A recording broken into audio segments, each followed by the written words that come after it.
You found me before the others could. That kind of instinct is dangerous, and I like it. Sit still, little one. I want to remember this moment. Such soft voices and bright eyes. You've all wandered far to find this place. Rest now, little fireflies. Let the tale unfold.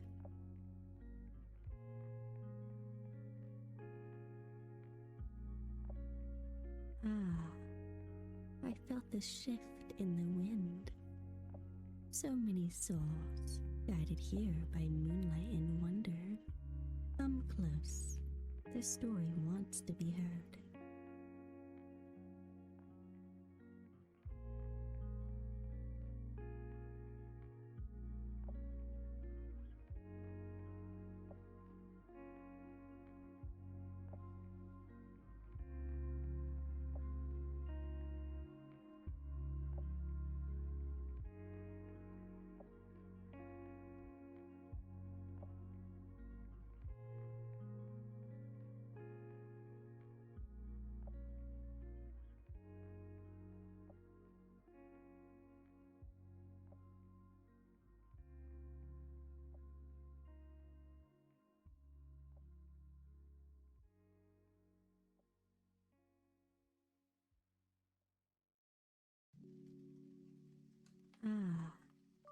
I felt the shift in the wind. So many souls guided here by moonlight and wonder. Come close. The story wants to be heard.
Hi.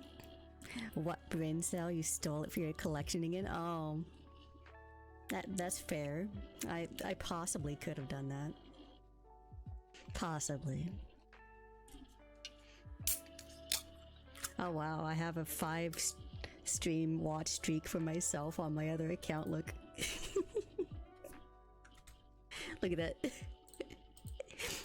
I have a watch streak for myself. I actually turned up the sensitivity on the mouth and it's going haywire. Hang on, let me turn it down a little. Would this work? Maybe this amount of mouth sensitivity? I can't really test it unless like I'm doing it, you know? So there's that. Gotta make sure that I don't have my mouth gaping wide open 24/7, you know? Anyway, so as I said before, today's stream is going to be 7 chapters. So we are going to be completing chapter 21 through 27 of Warriors Book 5, A Dangerous Path. And I am Scriptsune, your book reading kitsune. I've been saying that every time because it's just so catchy. What happened in the last chapter? So, in the couple last chapters, we're kind of ramping up to the dogs. If you're new here, so book 5 is all about the dogs. The previous book was about the burning forest. Welcome in, by the way. Thank you for joining us. But yeah, so book 4 was about the forest burning, and then now we have A Dangerous Path, and this book is about the massive danger that's going on, and then Tiger Star has become the leader of...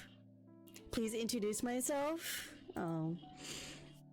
So this is my second channel. This is my ASMR channel. I have gone on hiatus on my main channel, but this channel is called Scriptsune.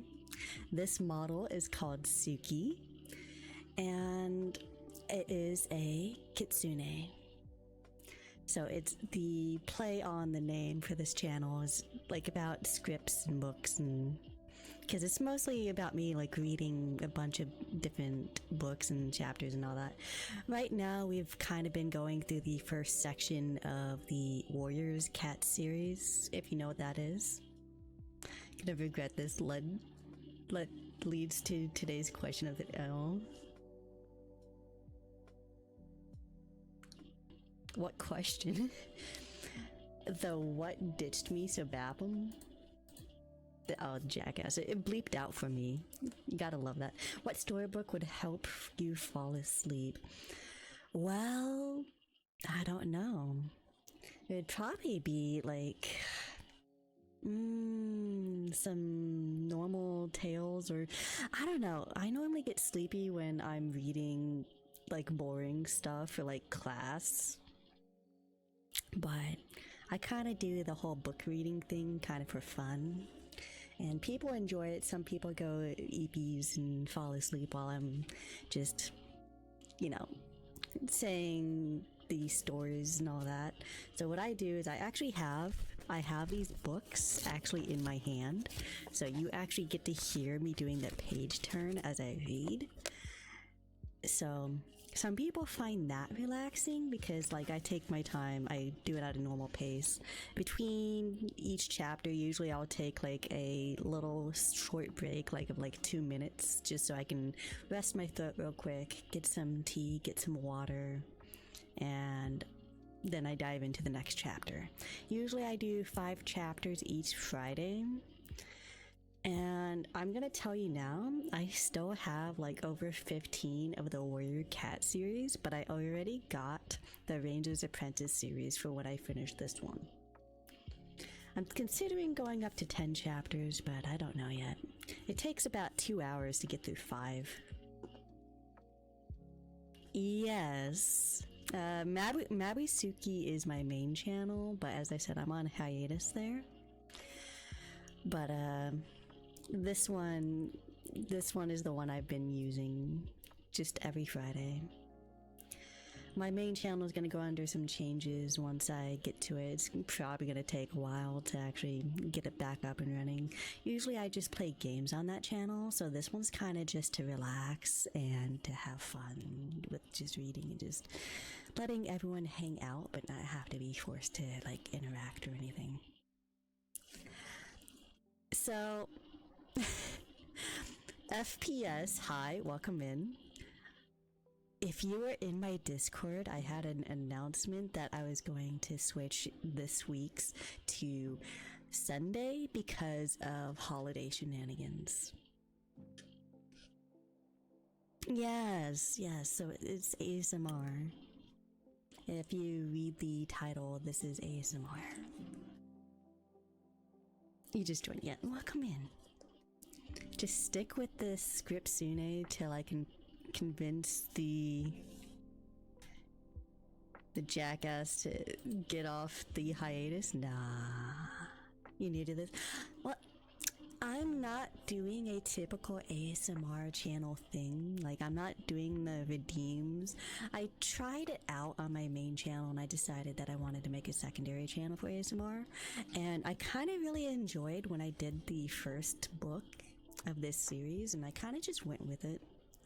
So now all it really is just me just reading out loud the books, the page turning, talking to chat, and that's pretty much it. It just calm vibes, calm chaos. This will be more like storybook telling is. Yes, it practically is, yeah. It's book reading. ASMR, technically. I have told some of the stories on Halloween. I took a break from reading the books because it was a Friday on Halloween, and I told spooky stories instead, and I even said a couple like IRL spooky stories. Next Friday, after this week, we're actually taking a break after this book, and we're doing a hand cam ASMR stream with me building a potions class for like the little Harry Potter miniature set. So that's gonna be interesting. Tell us in comments what storybook would help you fall asleep. All I read was in a dark room and others here. Oh. I don't really typically read scary stories. It was just like a Halloween thing for me. But the stuff that usually helps me fall asleep is actually listening to music rather than reading books, because reading books are enticing to me. I cannot get enough of reading books, and I just keep reading them. When I was in high school, I would constantly read books. I'd read books and manga, and I would just stay up well past time to sleep reading books. Didn't help you fall asleep? Have you having nightmares? Why, you shouldn't be having nightmares then. Maybe you shouldn't be reading scary stories right before bed. This is why I don't watch zombie stuff before bed. The one story that got you scared was the green ribbon. Oh. Alright, bye Husky. Enjoy your lurk. If you see Lechy, tell Lechy to give me my cozy. I'm just messing because, you know, Lechy lives in my fridge. No, I have not.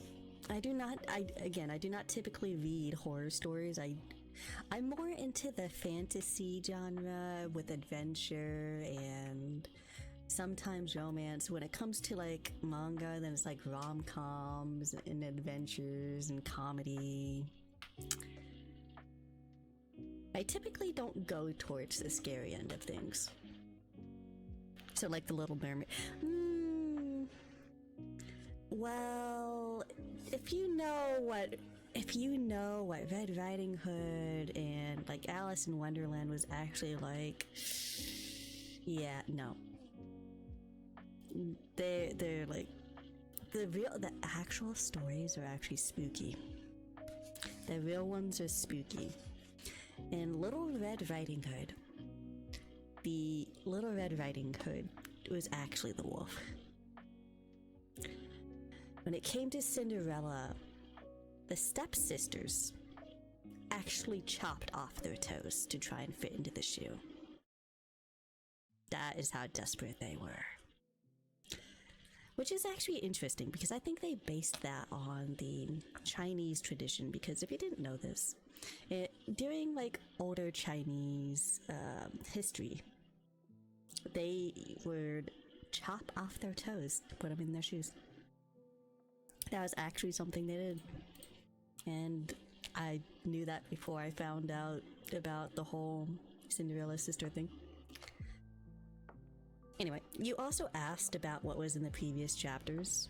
So I'm gonna give you a snippet since you're new. This entire series, this first part, the prophecy, the beginning of the prophecy series, which is like the very first writing of the series of warriors, begins with Rusty, which is they call a kitty pet and we call a pet. Rusty turns into Firepaw, and then there's a lot of name switching in this, so sometimes I mess up the names, but it goes from Rusty to Firepaw to Fireheart, and eventually we're going to probably see him turn into Firestar, considering the leader is losing her marbles. This is one of the issues in book 5 that he has to handle. So the main part of it so far up to this point was that the previous deputy of the clan, the main clan that is in this portion is the Thunder Clan, but the main deputy actually killed the previous 2 deputies because he was power hungry. So he ended up in the previous book, he was outed, he got cast out, there was like a fire, and now he's a leader of Shadow Clan, and none of the other clans knew that he did that betrayal. So he has to fight him from the shadows. He has to actually not like put it out there what happened, while his leader is going insane because of that betrayal. Not only that, but the leader's kits are in another clan, so it takes a toll on the leader that is in Thunder Clan, and it's very distraught, especially since all the different clans are not trusting each other now because they're having a bunch of problems with the humans.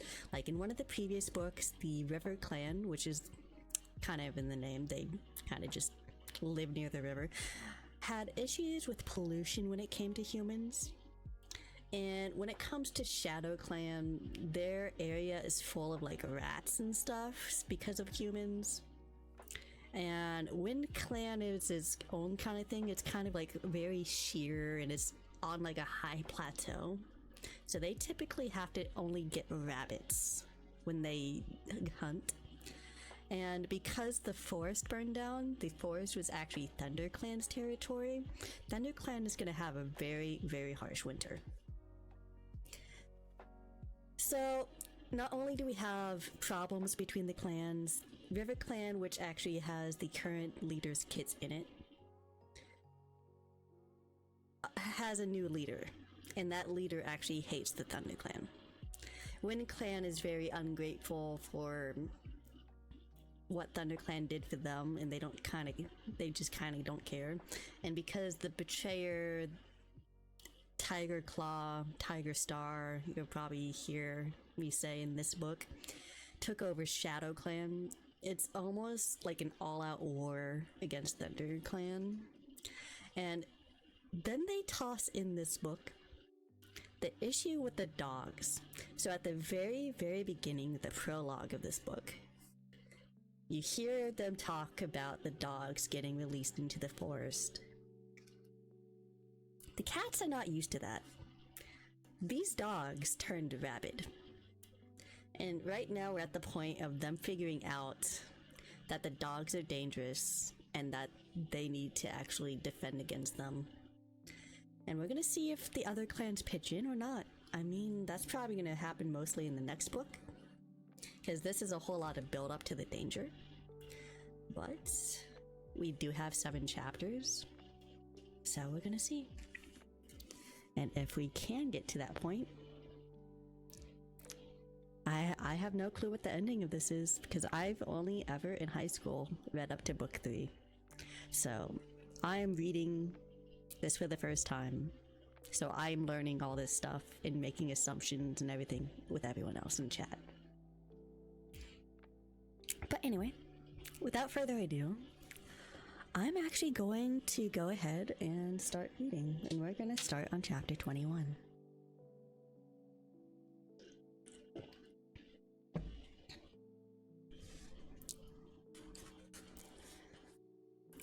Chapter 21. Keep well back, Brackenfur warned. This is a dangerous place. He and Fireheart, with their 2 apprentices, were standing at the edge of the Thunderpath. Bramblepaw and Tawnypaw wrinkled their noses against its bitter smell. Doesn't look dangerous to me, meowed Bramblepaw. Tentatively, he reached out one paw to place it on the dark, stony surface. At the same moment, Fireheart felt the ground tremble with the roar of an approaching monster.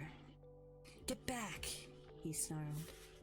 Bramblepaw leaped back into the safety of the verge as the monster flashed past, buffeting his fur with hot, stinking wind. He was quivering with shock. Tawny Paw's eyes were wide with astonishment. What was that? She mewed.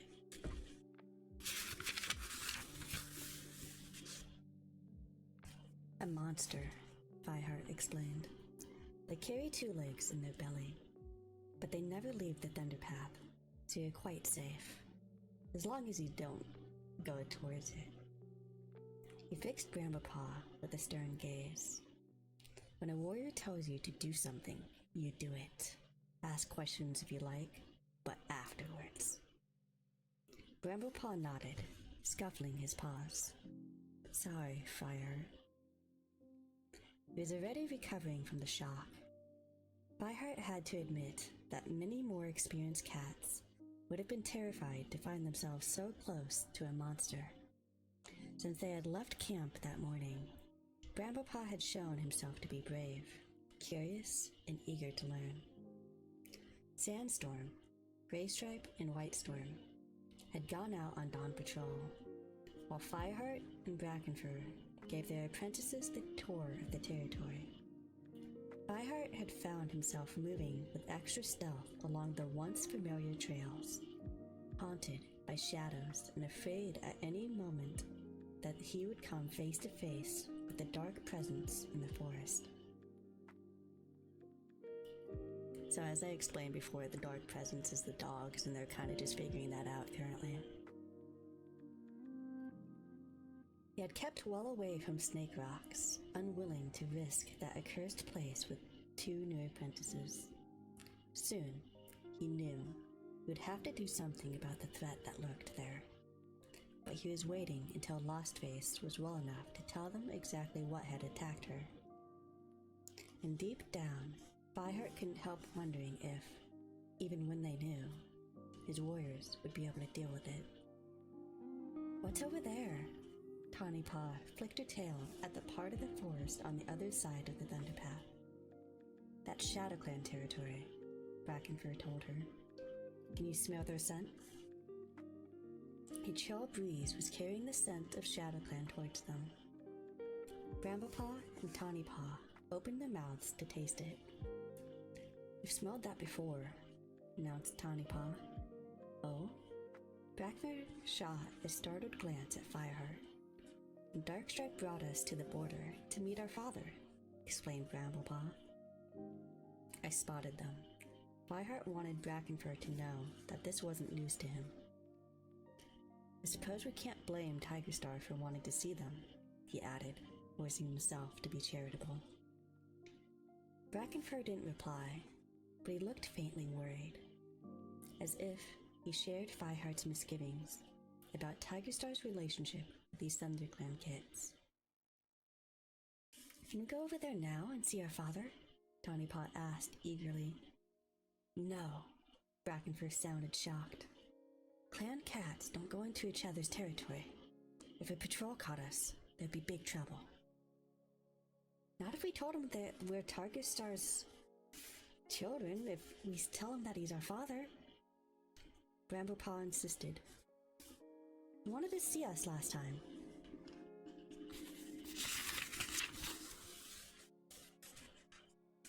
Brackenfur told you no, Fireheart snapped. And if I catch either of you setting one paw across the border, I'll have your tails off.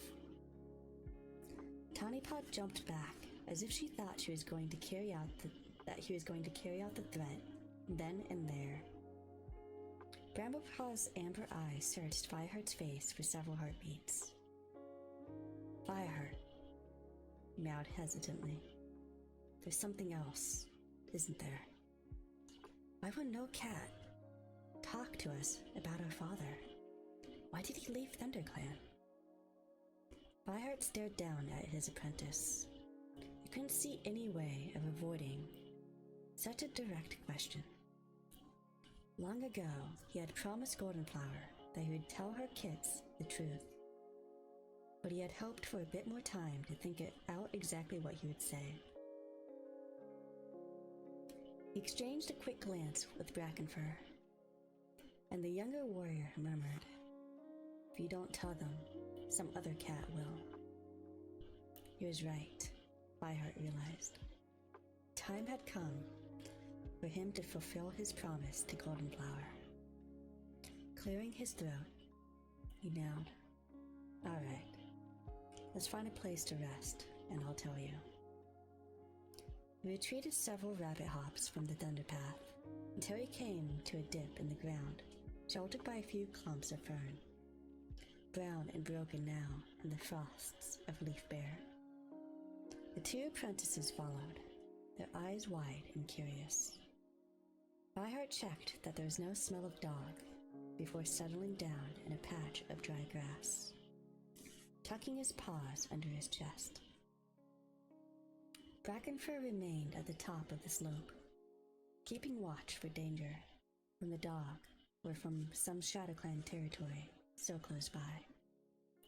Before I tell you about your father, Byheart began, I want you to remember that ThunderClan is proud of you. You both make fine warriors. What I'm going to say now won't make any difference to that. The apprentices' curiosity changed to uneasiness as they listened. Byheart knew they must be wondering what was coming next.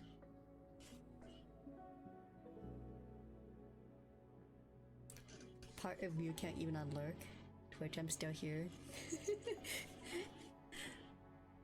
It's okay. It's okay, Husky. If they don't count you, then we're just gonna have to, we're gonna have to shove them down into a hole. And we're gonna tell them, you make Husky count, and then you finally get to go out of the hole.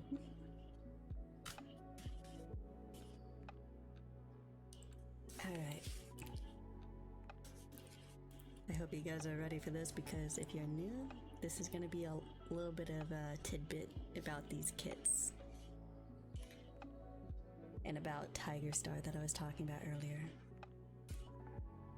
Tiger Star is a great warrior, he went on, and he always wanted to be leader of a clan.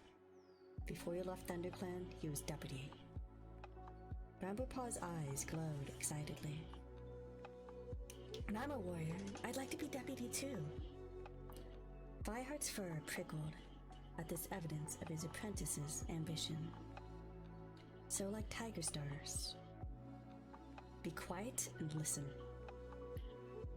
Bramblepaw dipped his head obediently. As I said, Tiger Star has always been a great warrior. Byheart continued, voicing each word into the cold air. But there was a fight with RiverClan over Sunning Rocks. Tiger Star used the battle to kill Redtail. He was the ThunderClan deputy then. He blamed a RiverClan warrior, but we found out what really happened. He paused. Both apprentices were staring at him with disbelief and horror in their eyes.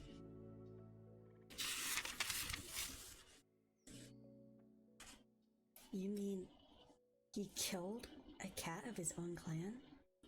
Tiny Paw faltered. I don't believe it. Bramblepaw let out a desperate cry. It's true, Byheart meowed, feeling sick with the effort of telling these kids the truth about their father's treachery, in a way that was loyal to their mother's insistence that the account be unbiased, and would not alienate the kids from their birth clan. He hoped he would be made deputy in Redtail's place, but Blue Star chose a cat called Lionheart instead. Tiger Star didn't kill Lionheart as well? Asked Bramblepaw, his voice quavering. I honestly don't know why they said quavering. You think they would put the word quivering in here? I think they misspelled that. I'm sorry, sometimes I have to laugh because they don't catch typos. From like back when I was still in high school, which was like over 10 years ago. Nowadays they have grammar check. And it would like have AI search it and be like, oh, this is the wrong form. Anyway, back to the story. No, he didn't. Lionheart died in a battle with Shadow Clan. Tigerstar became deputy then, but that wasn't enough for him. He wanted to be leader. He paused again, wondering how much to say. No need to burden these apprentices, he decided, with the tale of how Cinderpelt had been injured in a trap set by Tigerstar for Bluestar, or Tigerstar's attempts to murder Fireheart himself. He gathered a band of rogues from the forest, he continued. They attacked ThunderClan, and Tigerstar tried to kill Bluestar. Kill Bluestar? Tawny Paw gasped. But she's our leader! Tigerstar thought that he could make himself leader in her place. Fireheart explained, keeping his voice carefully neutral. The clan sent him into exile, and that's when he joined Shadow Clan and became their leader. The two apprentices looked at each other. So our father was a traitor? Mewed Bramblepaw softly. Well, yes, Fireheart replied. But I know it's hard to think about that. Just remember that both of you can be proud to belong to ThunderClan, and that the clan are proud of you, just as I said. You're not responsible for what your father did. You can be great warriors, completely loyal to your clan and the warrior code. But our father wasn't loyal, Tawny Paw mewed. Does that mean he's our enemy now? Fireheart met their scared gaze. All cats from the other clans have to have their own interests at heart, he told her gently. That's what clan loyalty means. Your father is loyal to Shadow Clan now, just as it is your duty to be loyal to ThunderClan. There was a silence for a few heartbeats, and then Tawny Paw drew herself up and gave her chest fur a few quick licks. Thank you for telling us, Fireheart. Is it really true that the rest of the clan are proud of us? It really is, Fireheart assured her. Don't forget, the clan discovered all this you two were only newborns. And they've never wanted to punish you, have they? Tawny Paw blinked gratefully at him, glancing at Bramblepaw. Fireheart saw that he was gazing up at the sky between the arching fronds of fern. There was no reading the emotion in his amber eyes.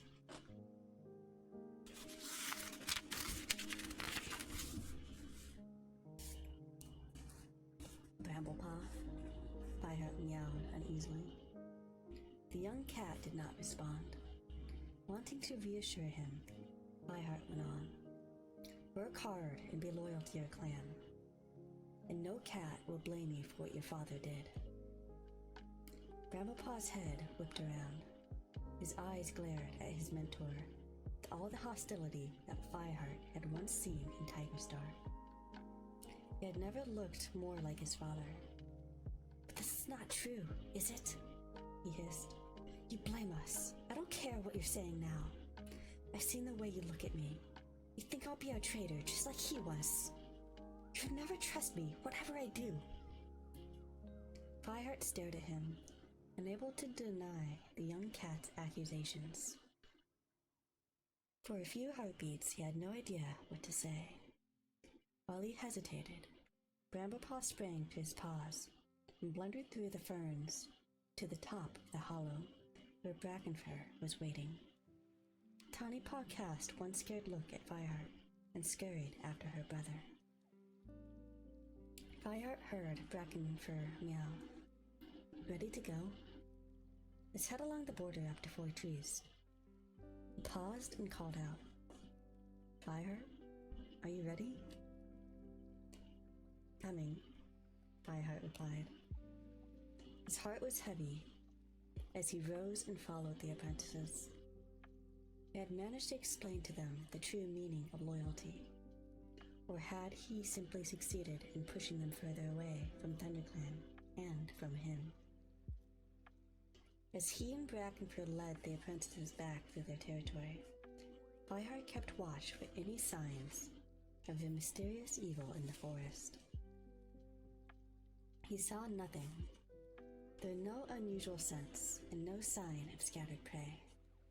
The evil, whatever it was, had gone to ground again, and somehow that made Fireheart more afraid. What was it that could wreak such terrible damage, and then fade into the depths of the forest as if it had never been? I must talk to Lostface as soon as I can, he decided. The cats were still being hunted. He was sure of that, and it was only a matter of time before another one was caught. Early the next morning, Fireheart emerged into the clearing to find the Dawn Patrol getting ready to leave. Graystripe and Sandstorm were waiting beside the entrance to the Gore's tunnel, while Dustpelt was calling Ashpaw from the apprentice's den. Fireheart hurried towards the entrance. But before he reached it, he heard Sandstorm meow loudly to Graystripe. I'm tired of hanging about. I'll meet you at the top of the ravine. Without looking at Fireheart, she's whipped around and disappeared. Sadness almost overwhelmed Fireheart, and he halted at the mouth of the Gore's tunnel, tasting the last of Sandstorm's scent as she retreated. Give her time, Graystripe meowed, touching his nose to Fireheart's shoulder. She'll come around. I don't know, ever since the meeting with WindClan. He stopped as Dustpelt and Ashpaw hurried up, and stood back to let the rest of the patrol follow Sandstorm. At least, Fireheart told himself. Dustpelt seemed to be.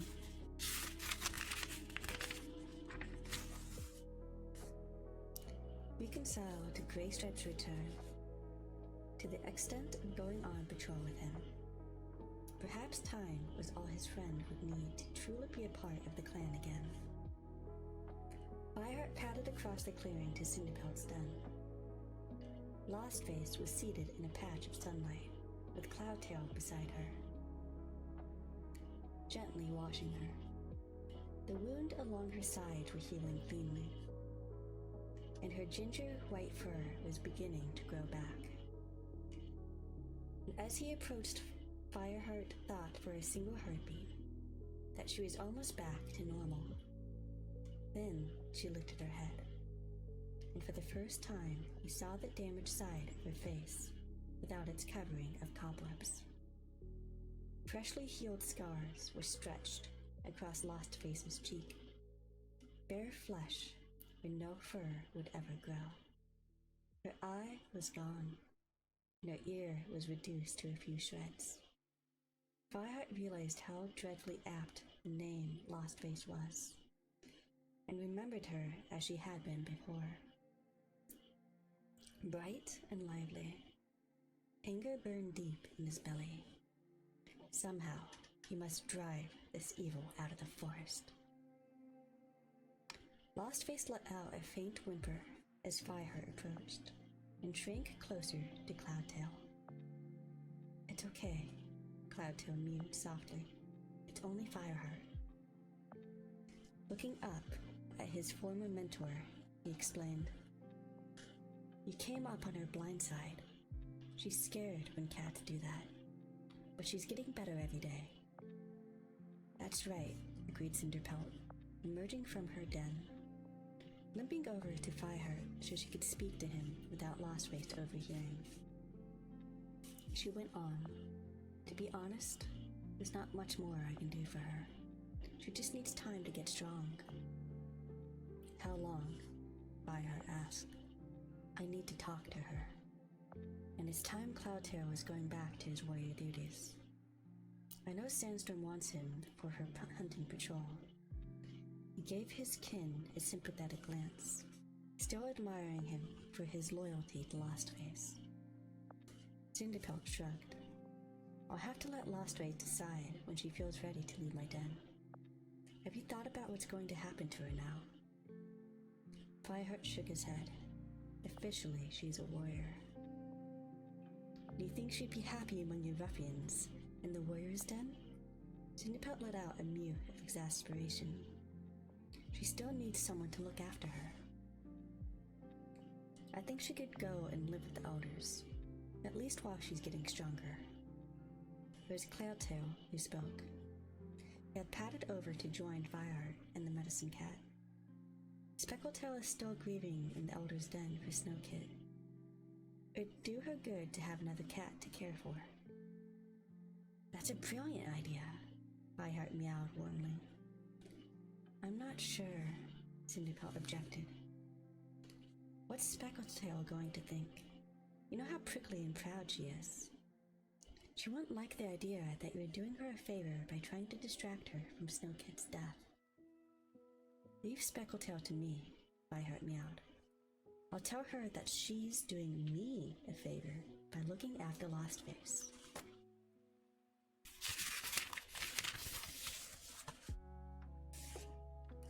That might work, agreed Cinderpelt. And when Lostface is a bit better, she could help the elders and free up the apprentices for other duties. Let's ask her, meowed Cloudtail. He bounded back to Lostface's side and pressed close to her. Lostface, Fireheart wants to talk to you. Fireheart followed. Lostface, it's Fireheart.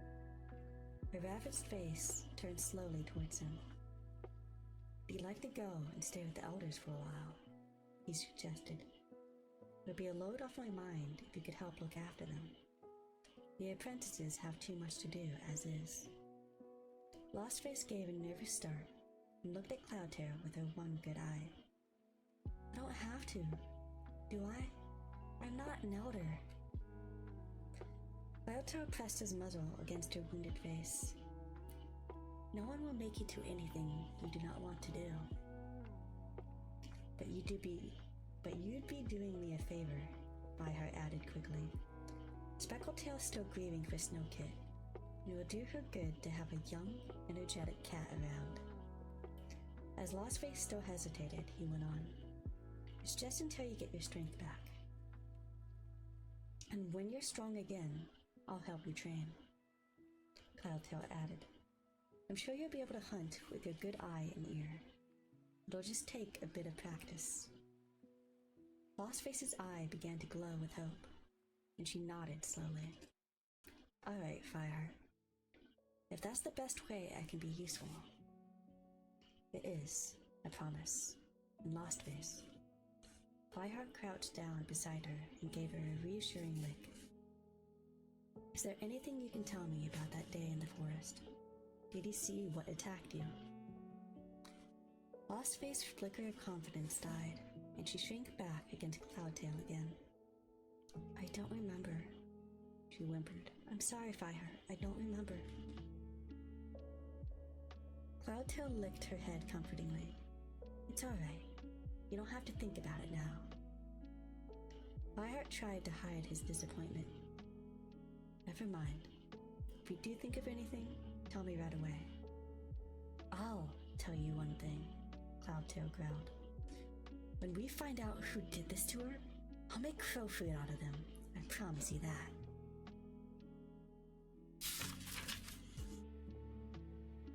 That was the end of chapter 21. So as you can see, they're kind of getting to the point where they're trying to figure out what attacked her, but not exactly quite figured it out yet. I mean, you know, cats. Gotta keep in mind that they're animals and that they're not quite as intelligent as humans, and they do kind of portray that in the book.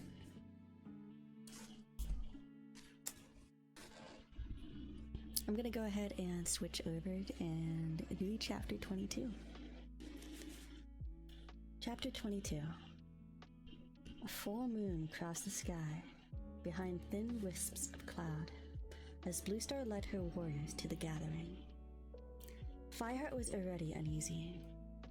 In spite of her declaration of war against StarClan, Bluestar had insisted on going. How can I trust you to lead the clan? She spat at her deputy when he had asked her which warriors he should take. Fireheart had simply bowed his head in obedience, but he could still feel the pain of knowing that his leader was convinced he was a traitor. He also had his doubts about including Graystripe, but his friend had begged desperately to be allowed to come. "Please, Fireheart, I'll be able to get news of Featherkit and Stormkit," he had meowed. Fireheart knew that Graystripe was inviting hostility from RiverClan by appearing so soon after the battle at Sounding Rocks, and he had half hoped that Bluestar would refuse. But the ThunderClan leader had merely flicked her tail dismissively. "Let him come. You're all traitors, so why does it matter?" Now Fireheart bunched together with the other ThunderClan warriors to follow Bluestar down the slope.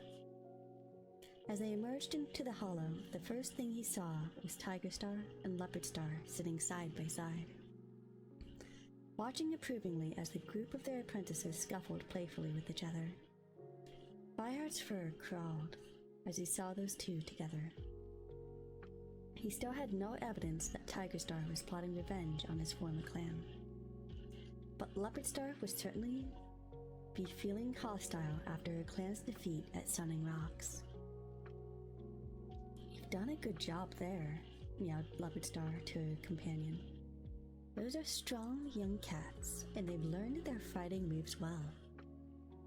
A purr rumbled in Tigerstar's chest. "Made some progress," he agreed, "but there's a long way to go yet." A pair of tumbling apprentices rolled right up to their leader's paws, and Leopardstar shifted backwards to give them more room. The young ShadowClan cats were certainly muscular and well-fed, Fireheart thought. You could hardly believe they were the same scrawny creatures who had almost died when the sickness swept through their clan. He exchanged an uneasy glance with Graystripe. Sooner or later, he was sure, ThunderClan would have to meet these skilled fighters in battle.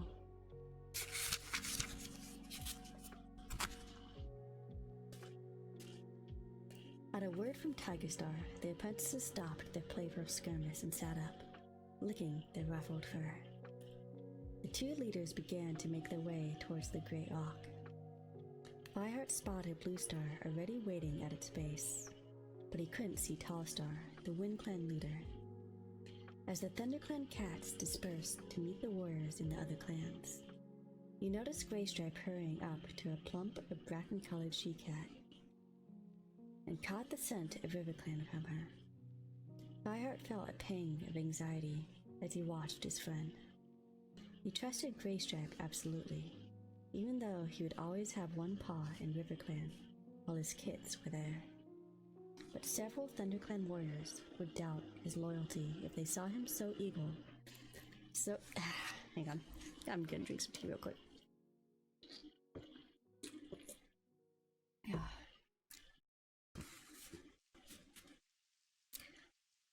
But several ThunderClan warriors would doubt his loyalty if they saw him so eager to talk to a RiverClan cat.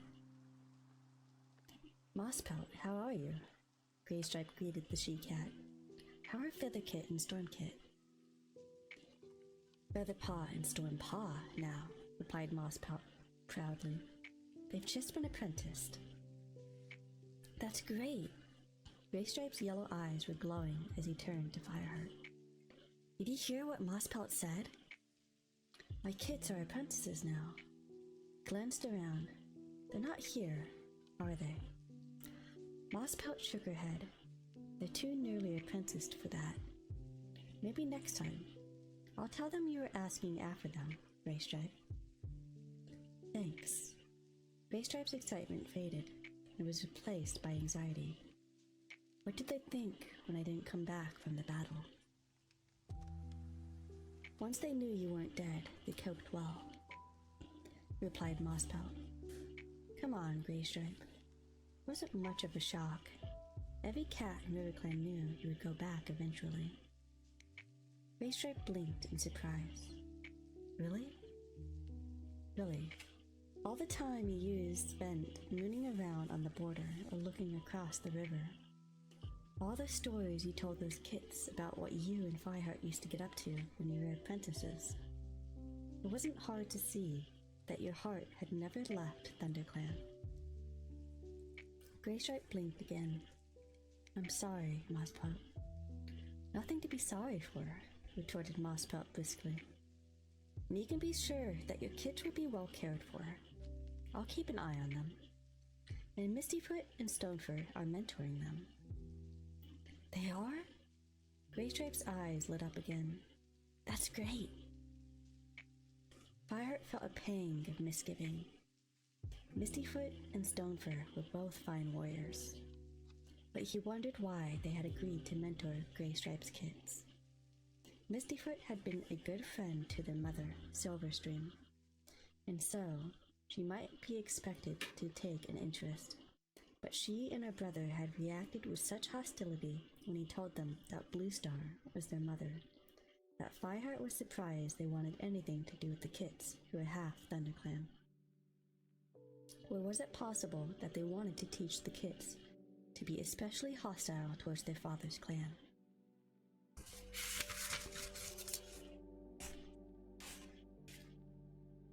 You'll tell them how proud I am, won't you? Graystripe meowed urgently to Mosspelt. And remind them to do what their mentors tell them? Of course I will. Mosspelt let out a reassuring purr. And I know Mistyfoot will help you keep in touch with them. Muppetstar might not like it, but, well, what she doesn't know won't hurt her. Fireheart had his doubts after a rejection of Bluestar. Mistyfoot might not want anything more to do with ThunderClan. He suspected she would feel more loyal than ever to RiverClan and Greypool, the cat she had always loved as her mother. Thanks, Mosspelt, mewed Graystripe. I won't forget all you've done. He looked around as the yowling sounded from the top of the great rock to signal the start of the meeting. Turning, Fireheart saw that all 4 leaders were now assembled, their pelts shining in the moonlight as they stood looking down at the cats below. He paid little attention as the leaders formally opened the meeting. Instead, he wondered whether Bluestar would mention the terrible assaults on Swiftpaw and Brightpaw, and whether any of the other leaders had similar news. Fire almost hoped that they did, because that would prove that the dark force in the forest is not a threat to ThunderClan alone, and so had not been sent by StarClan to punish Bluestar for challenging them. Fireheart couldn't help thinking there was something greater even than that, a huge shadow that encompassed the whole forest. Something did not know the warrior code and regarded the cats merely as its prey. When Tallstar had finished, Tigerstar stepped forwards. He gave a quick summary of how ShadowClan's training program was progressing, that another new litter of kits had been born, and that 3 apprentices had been made into warriors. ShadowClan grows strong again, he finished. We are ready to take a full part of life in the forest. Fireheart wondered if that meant ready to attack our neighbors. He waited with a sinking heart for Tigerstar to make a case for expanding his territory. The ShadowClan leader had paused and was gazing down at the assembled cats, as if he had something particularly important to say. I have a request to make, he began. Many of you know that when I left ThunderClan, 2 kids of mine were in the nursery. They were too young then to even travel, and I am grateful to ThunderClan for the care they have given them. But now it's time for them to join me in the clan where they rightfully belong. Bluestar, I ask that you give me Bramblepaw and Tawnypaw.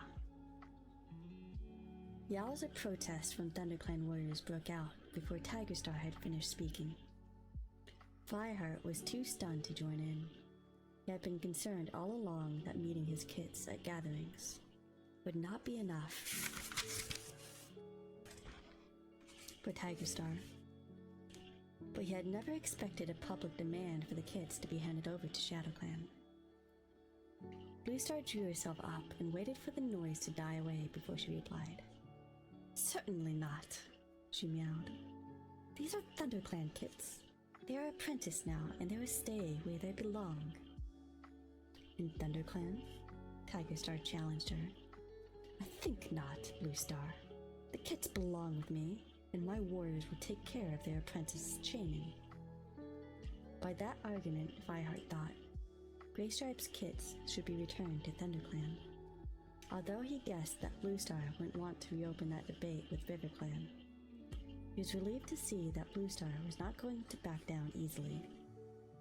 Your concern is natural, Tigerstar, but you can be sure that the kids will receive the best possible training in ThunderClan. Tigerstar paused again, his gaze sweeping around the clearing, and when he spoke again, it was not just Blue Star, but to the whole audience of cats. The ThunderClan leader tells me how well my kids will be trained under her guidance, but ThunderClan have a poor record in looking after their young cats. One kit carried off by a hawk, one apprentice savaged to death, and another permanently crippled when they were sent out alone with a warrior. Does any cat wonder that I'm concerned about the safety of my kids? Gasps of horror came from all around the clearing. Fireheart gaped up at the ShadowClan leader. How had Tigerstar learned about Swiftpaw and Brightpaw? It was too soon for the news to be traveled to ShadowClan, except Darkstripe. Fireheart thought, flexing his claws in anger. That treacherous warrior must have gone straight to Tigerstar and blurted out everything. In his fury, Fireheart missed Blue Star's reply, and when he made himself concentrate, Tigerstar was speaking again. I don't see what's so difficult, he meowed smoothly. After all, it won't be the first time ThunderClan has handed over kits to other clans, will it, Blue Star? Fear clenched in Fireheart's belly. Tigerstar was referring obliquely to Mistyfoot and Stonefur. Raypool had told Tigerstar that they had been born in ThunderClan. Fireheart thanked StarClan that Tigerstar did not know the names of the kits, or who their mother was. But that little he knew was more than the rest of ThunderClan. Fireheart glanced sideways at Stonefur, sitting only a couple tail lengths away. The blue-gray Tom had drawn himself up, his head erect, and he was staring up at the great rock. His gaze was not fixed on Tigerstar, Fireheart noticed, but on Blue Star, and an expression in his eyes was one of pure hatred. Digging his claws into the ground, Fireheart waited for the ThunderClan leader's response. You could see how shaken she was, and when she managed to reply, every word seemed to catch in her throat like thorns. The past is the past. We must judge each situation as its own merits. I will think carefully about what you say, Tigerstar, and give you my answer at the next gathering. Fireheart doubted that Tigerstar would be content to wait for a whole moon. But to his surprise, the ShadowClan leader dipped his head and stepped back a pace. Very well, he agreed. One more moon, but no longer. That was the end of chapter 22. I'm gonna actually take my quick break now so I can have a rest. And then I'll come back and do chapter 23. So, be right back.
guys ready for the next one?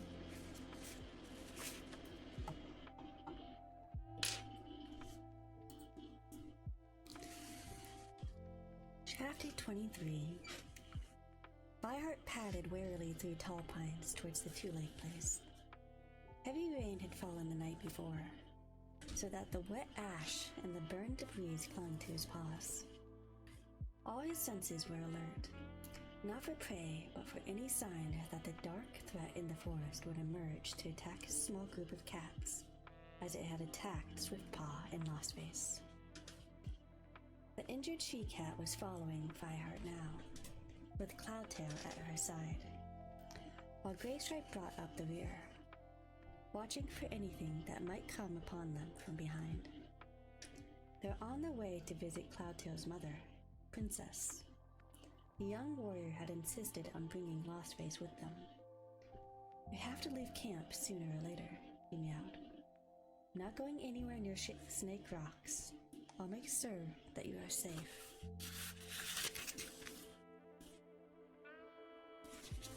Fireheart was amazed at how much Lostface trusted Cloudtail. She was obviously terrified by the thought of entering outside the shelter of the camp. She jumped at every sound, every crackle of leaves under her paws, yet she kept going. And Fireheart thought he saw in her a return of the courage he had shown when she was Brightpaw. When they came in sight of the fence at the end of the two-lake gardens, Fireheart signaled with his tail for his companions to stop. He could not see Princess, but when he opened his mouth to taste the air, he caught her scent. "Wait here," he told the others. "Keep a lookout and I'll call if there's any trouble." Checking again to make sure there were no fresh scents of dogs to Two Lakes, he raced across the stretch of open ground and leaped up to the top of Princess's fence. A flash of white among the bushes in a garden alerted him, and a moment later his sister appeared, picking her way fastidiously across the wet grass. "Princess!" he called softly. Princess halted and looked up. As soon as she saw Fireheart, she bounded over to the fence and scrambled up to sit beside him. "Fireheart!" she purred, pressing herself against him. "It's so good to see you. How are you?" "I'm fine," Fireheart replied. "I brought you some visitors. Look." He pointed with his tail to where the other three cats were crouching on the edge of the trees. "There's Cloudpaw!" Princess exclaimed delightedly. "But who are the others?" "That big gray Tom is my friend Graystripe," Fireheart told her. "You don't need to worry. He's much gentler than he looks. And the other cat," he flinched, "is called Lostface." "Lostface!" Princess echoed, opening her eyes wide. "What a horrible name. Why did they call her that?" "You'll see," Fireheart mewed grimly. "She's been badly hurt, so be kind to her." He jumped down from the fence. After a moment's hesitation, Princess followed him and padded across to where the three cats waited. Cloudtail ran out to meet his mother, leaving Graystripe with Lostface, and touched noses with her. "Cloudpaw, it's been ages since I've seen you," Princess purred. "You're looking wonderful. Haven't you grown?" "You've got to call me Cloudtail now," her son announced. "I'm a warrior." Princess let out a little trill of joy. "A warrior already? Cloudtail, I'm so proud of you." While the Tabby Queen eagerly questioned her son about his life in the clan, Fireheart did not forget that the danger might be near. "Can't stay long," he meowed. "Princess, have you heard anything about a dog loose in the forest?"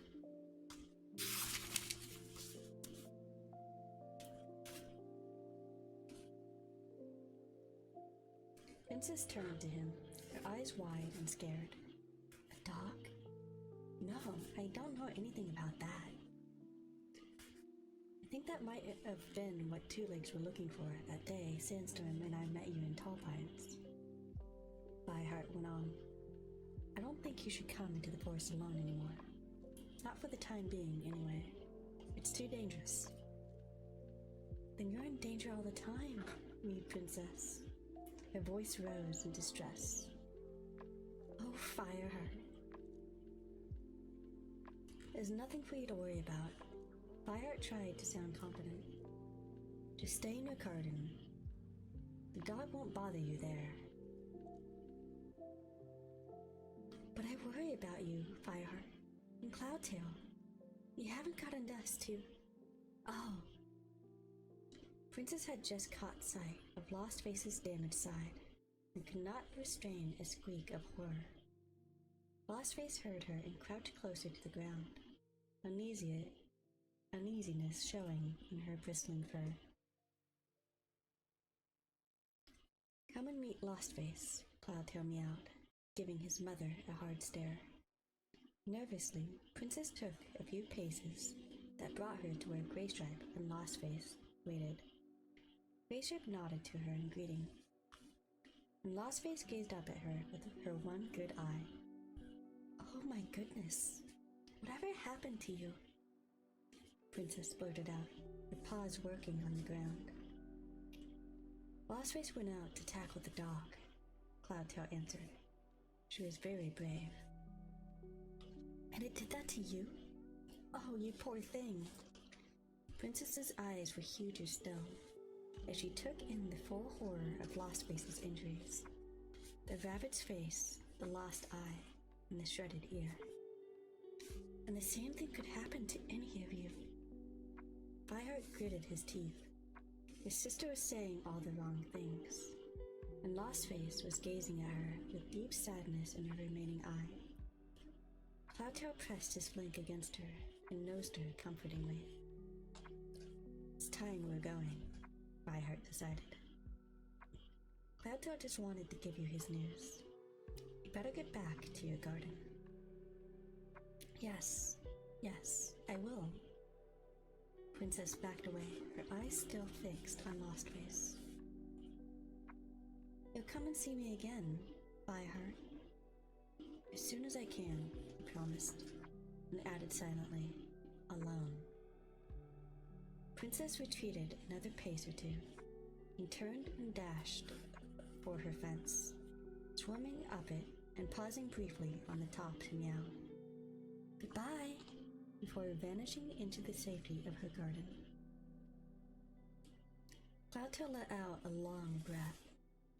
That went well, he meowed bitterly.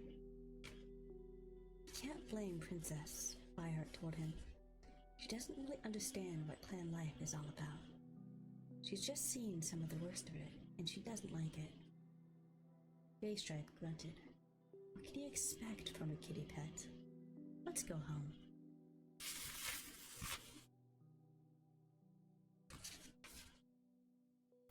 Cloudtail gently nosed Lost Face as she got to her paws. The young cat mewed timidly. Cloudtail. Princess looked as if she were scared of me. She broke off, swallowed, and began again. I want to see myself. Is there a puddle nearby I can look into? Fireheart felt a pang of sorrow for the young she-cat, and admiration at her courage in facing what she had become. He turned his eyes to Cloudtail, willing to be guided by the younger cat on whatever they should do next. Cloudtail looked around for a moment, and pressed his muzzle against Lost Face's shoulder. Come with me, he mewed. He led her to somewhere where the previous night's rain still lay in a puddle among the roots of a tree, and nudged the ginger and white she-cat to the edge of the shining water. Together, they stood looking down. Cloudtail did not flinch away from what he saw reflected there, and Fireheart felt another rush of warmth towards his former apprentice. Lost Face stood rigid for several heartbeats, gazing into the water. Her body stiffened and her single eye opened wide. Now I I see, she mewed quietly. I'm sorry if the other cats feel upset when they look at me.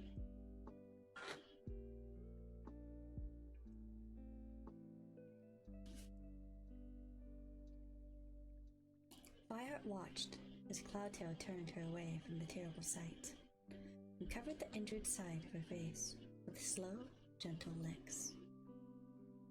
You're still beautiful to me, he told her. You always will be. Fireheart felt almost overwhelmed by his pity for the young she-cat and his pride in Cloudtail for being so faithful to her. Padding over to them, he mewed. Lostface, it doesn't matter what you look like. We're still your friends. Lostface dipped her head to him gratefully.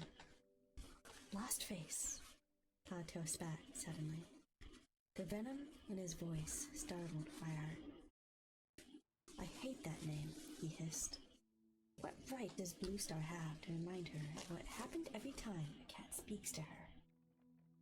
Well, I'm not going to use it again. And if Bluestar objects, she can go and eat snails. Fireheart knew he ought to rebuke the young warrior for his disrespectful words, but he said nothing. He had a good deal of sympathy for Cloudtail's point of view. Lostface was a cruel name, a symbol of Bluestar's continuing war with StarClan. Given without any thought of the cat who bore it, the name had been given to the ginger and white she-cat in a formal ceremony watched by StarClan, and there was nothing Fireheart could do about it now. Are we standing out here all day?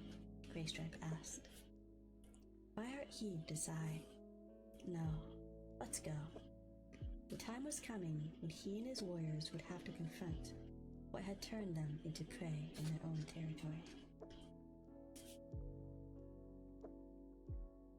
Fireheart dreamed he was padding through the forest clearing in New Leaf. Sunlight streamed through the trees, making dappled patterns in light and shade that shifted.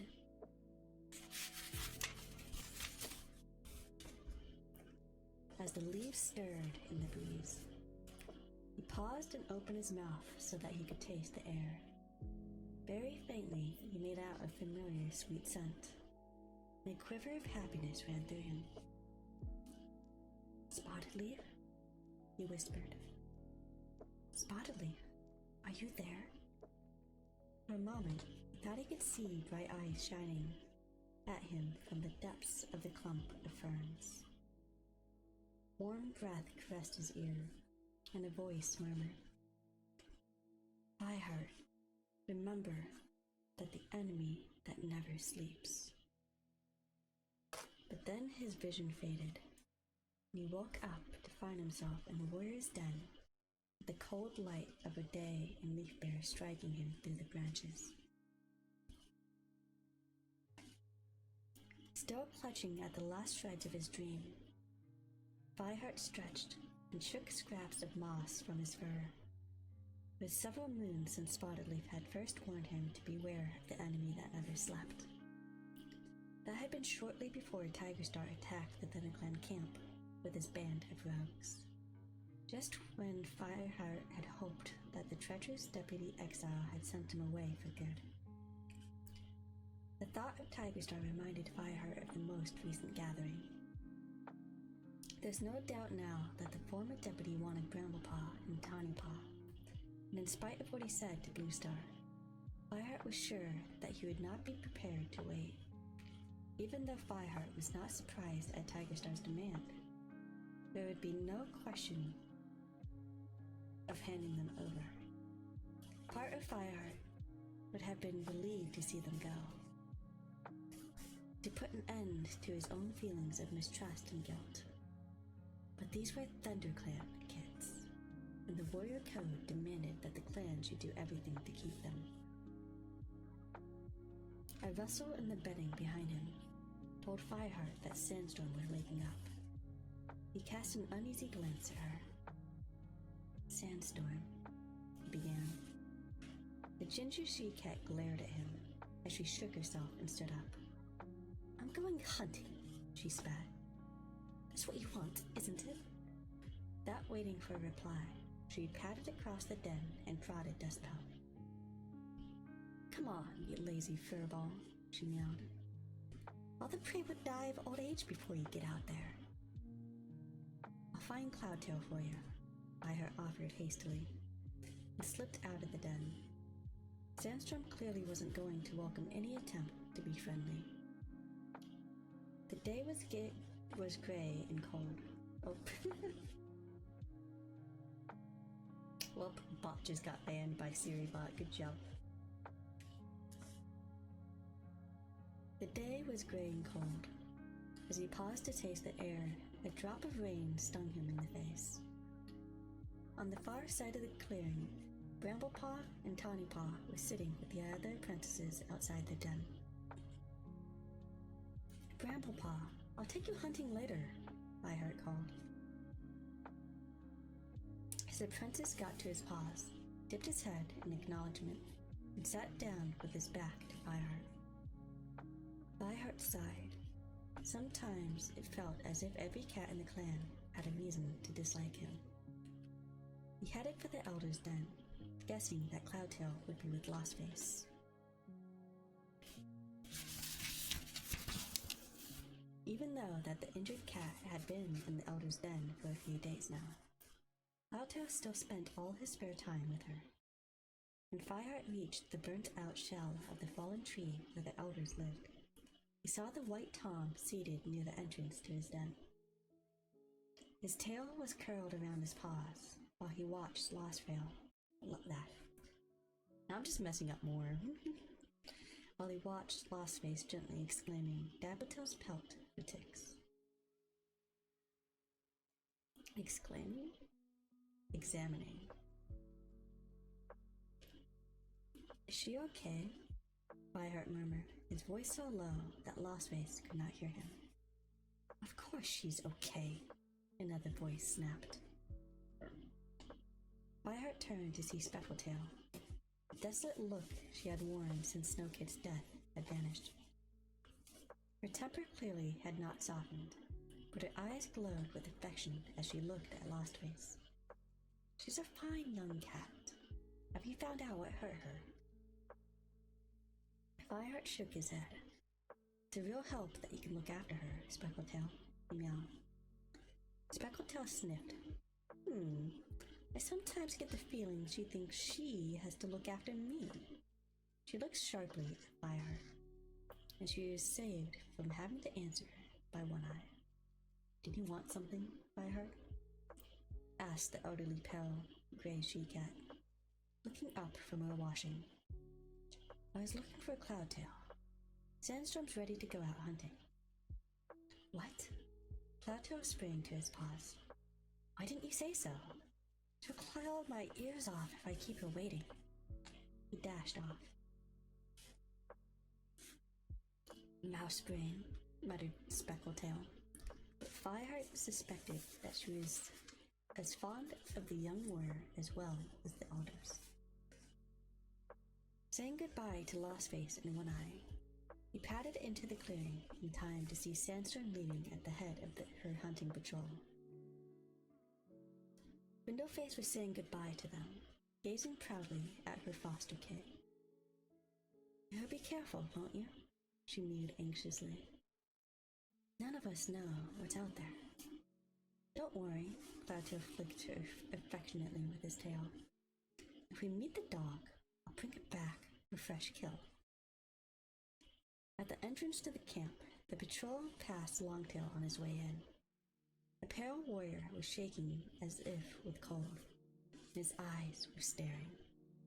Instantly alarmed, Fireheart crossed the clearing to meet him. What's happened? He asked. Longtail shuddered. Fireheart, there's something I have to tell you. What's the problem? As he drew closer, Fireheart caught an unexpected scent on Longtail's fur. The stench of the Thunderpath. The acrid scent was unmistakable, and Fireheart's alarm turned to suspicion. Where have you been? He growled. To Shadow Clan, maybe? To see Tiger Star? Don't try to deny it. Your fur stinks of the Thunder Path.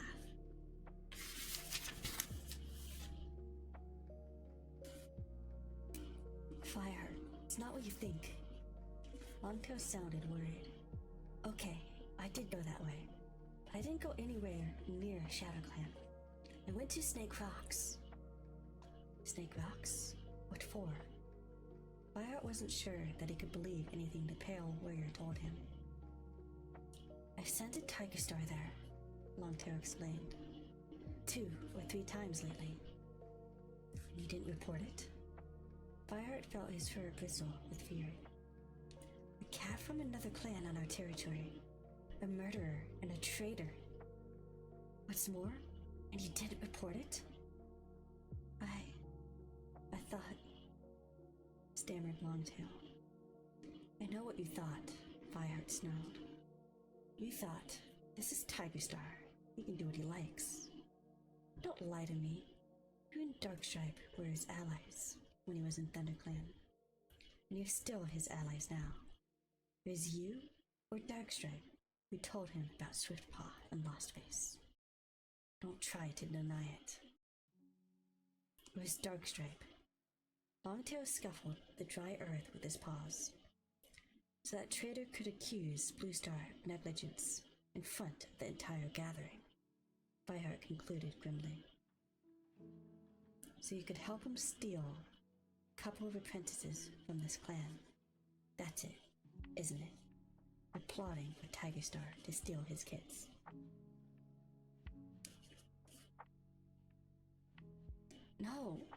No, you've got it wrong, meowed Longtail. I don't know anything about that. Darkstripe and Tiger Star often meet each other on the border by the Thunder Path. They don't tell me what it's about. He glared resentfully. Anyway, this isn't about the kids at all. I went to the Snake Rocks to find out what Tiger Star was doing there, and I found something you need to see. Fireheart stared at him. You want me to come with you to Snake Rocks? You admit you've scented Tiger Star. Do you think I'm quite mad? But Fireheart... Silence, Fireheart hissed. You and Darkstripe always were Tiger Star's allies. Why should I trust what you have to say now? He turned and stalked away. He was convinced that Longtail and Darkstripe were setting a trap for him, just as Tiger Star had once set a trap for Bluestar beside the Thunder Path.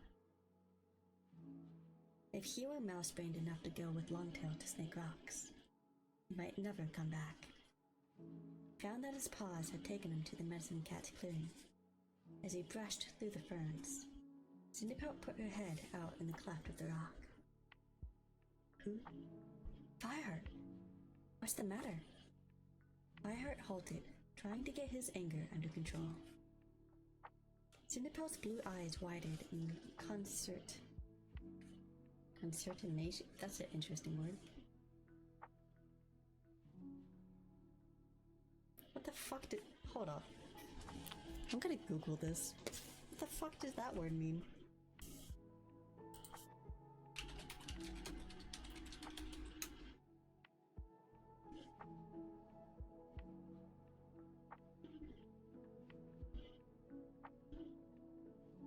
Feeling of anxiety, shock, dismay, or confusion.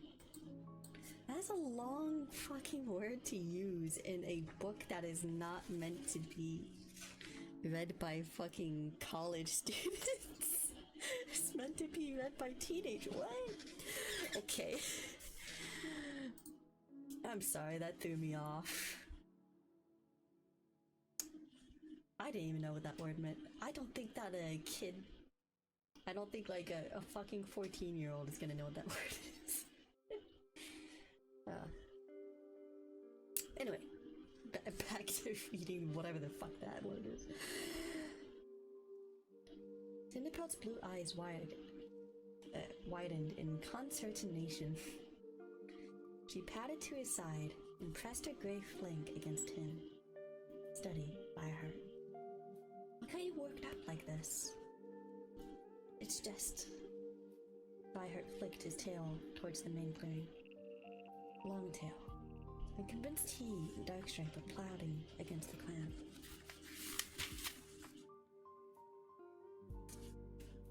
Cinderpelt narrowed her eyes. What makes you think that? Longtail wants to lure me out to Snake Rocks. He told me he sent a Tiger Star there. I think they're setting a trap for me. Dismay spread over the medicine cat's face. When she spoke, her words were not what Fireheart had expected. Fireheart, do you know how much he sounds like Blue Star? Fireheart opened his mouth to reply, and could not.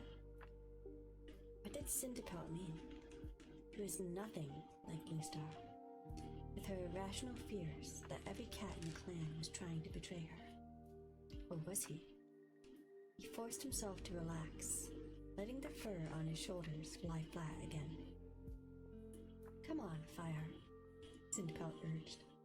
If he meant to lead you into a trap with Tiger Star, would he tell you he sent it him? Even Longtail isn't as mouse-brained as that.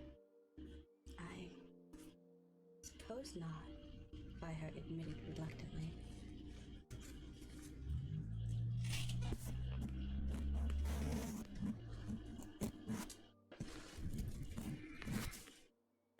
I was trying to get my trash can open because I had to throw some trash in there. Whoops. Why don't you go and ask him what it's all about? As he hesitated, she added, I know he and Darkstripe were Tiger Star's friends when he was here, but Longtail at least seems to be loyal to the clan now. Besides, if he is tempted to betray the clan, you won't help by refusing to listen when he tries to tell you something. That's just pushing him into Tiger Star's paws. I know, Fireheart sighed. I'm sorry, Cinderpelt. Cinderpelt let out a little purr and touched her nose to his. Go and talk to him. I'll come with you.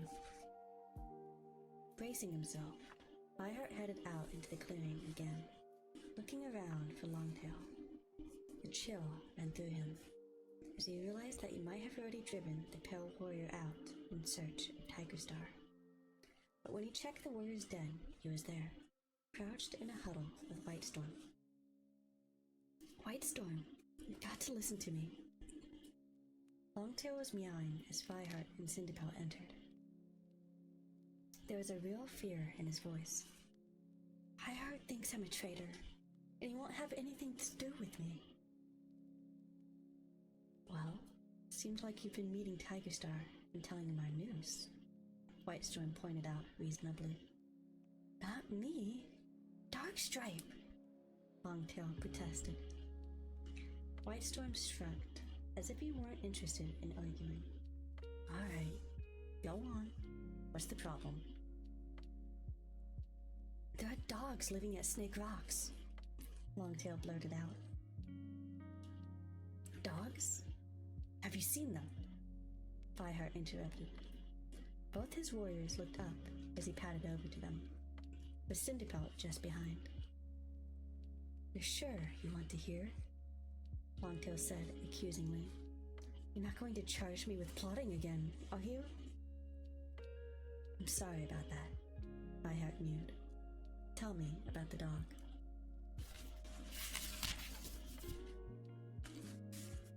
Dogs, Fireheart, meowed Longtail. A whole pack of them.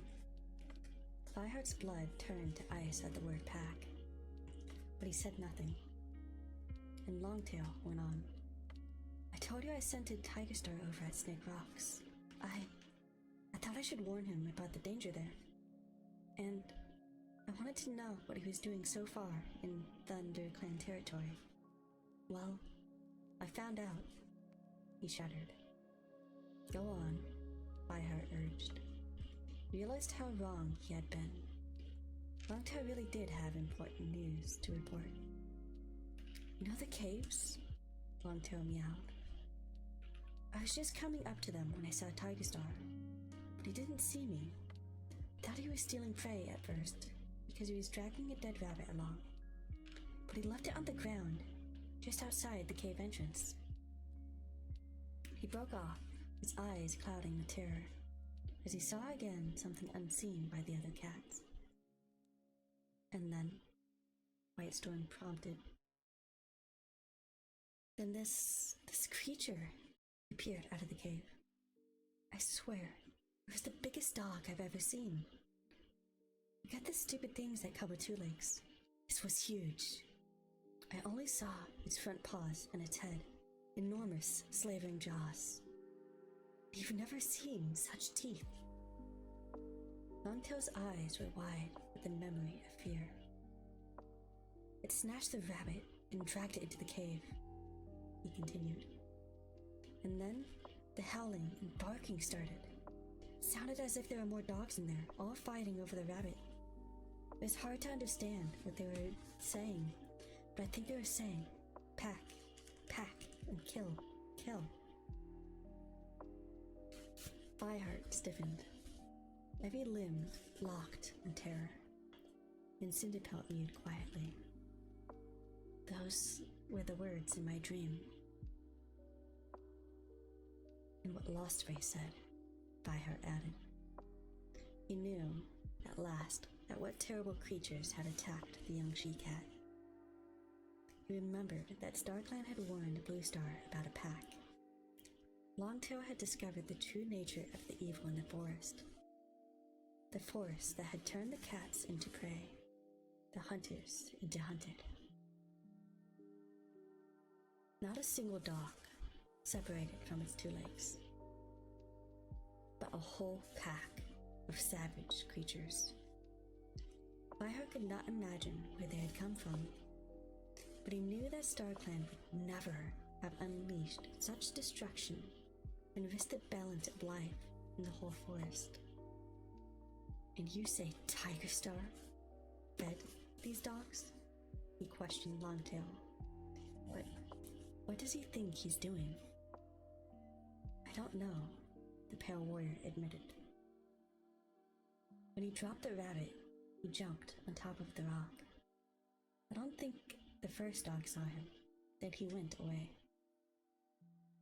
You didn't speak to him? No, I didn't. You never knew I was there. I swear by anything you like, by StarClan, by the life of Bluestar, I don't know what Tigerstar is doing. His fear convinced Fireheart. He had been expecting an attempt by Tigerstar to steal the kids, but this was something far more complicated.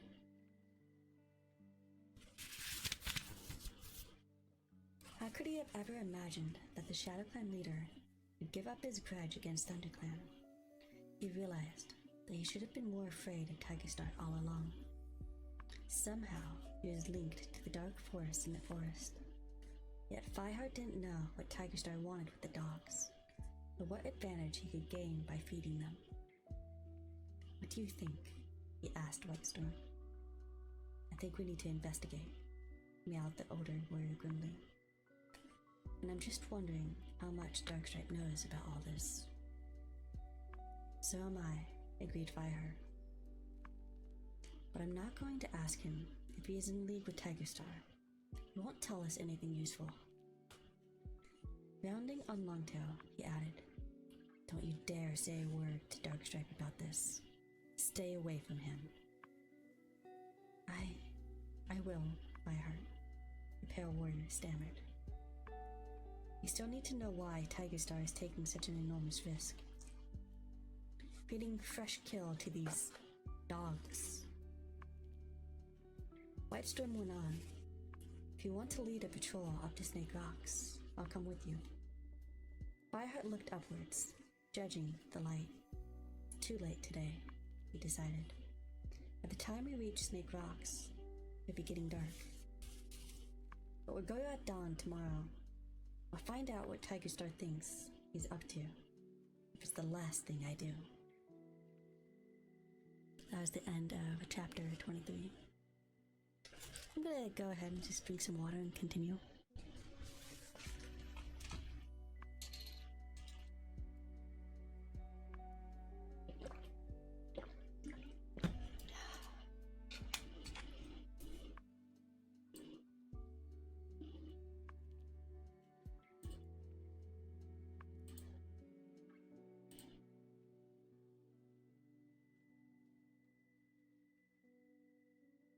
I just saw that our new buddy joined my Discord.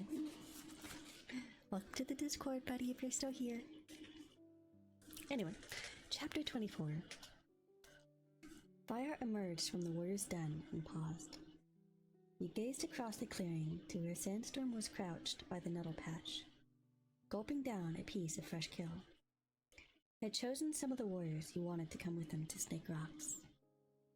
But so far, he had not spoken to Sandstorm. He was reluctant to risk her life on this dangerous mission, and afraid she would refuse to come if it meant following his orders. Yet he knew that he could not imagine going without her. Taking a deep breath, he padded over to the nettle patch and sat down beside her. Sandstorm swallowed the last mouthful of squirrel. Fire, what is it? Quietly, Fireheart told her what Longtail had discovered at Snake Rocks. I want you to come with us, he told her. You're fast and brave, and the clan needs you. The she-cat turned her green eyes, gaze on him. But Fireheart could not read the expression there.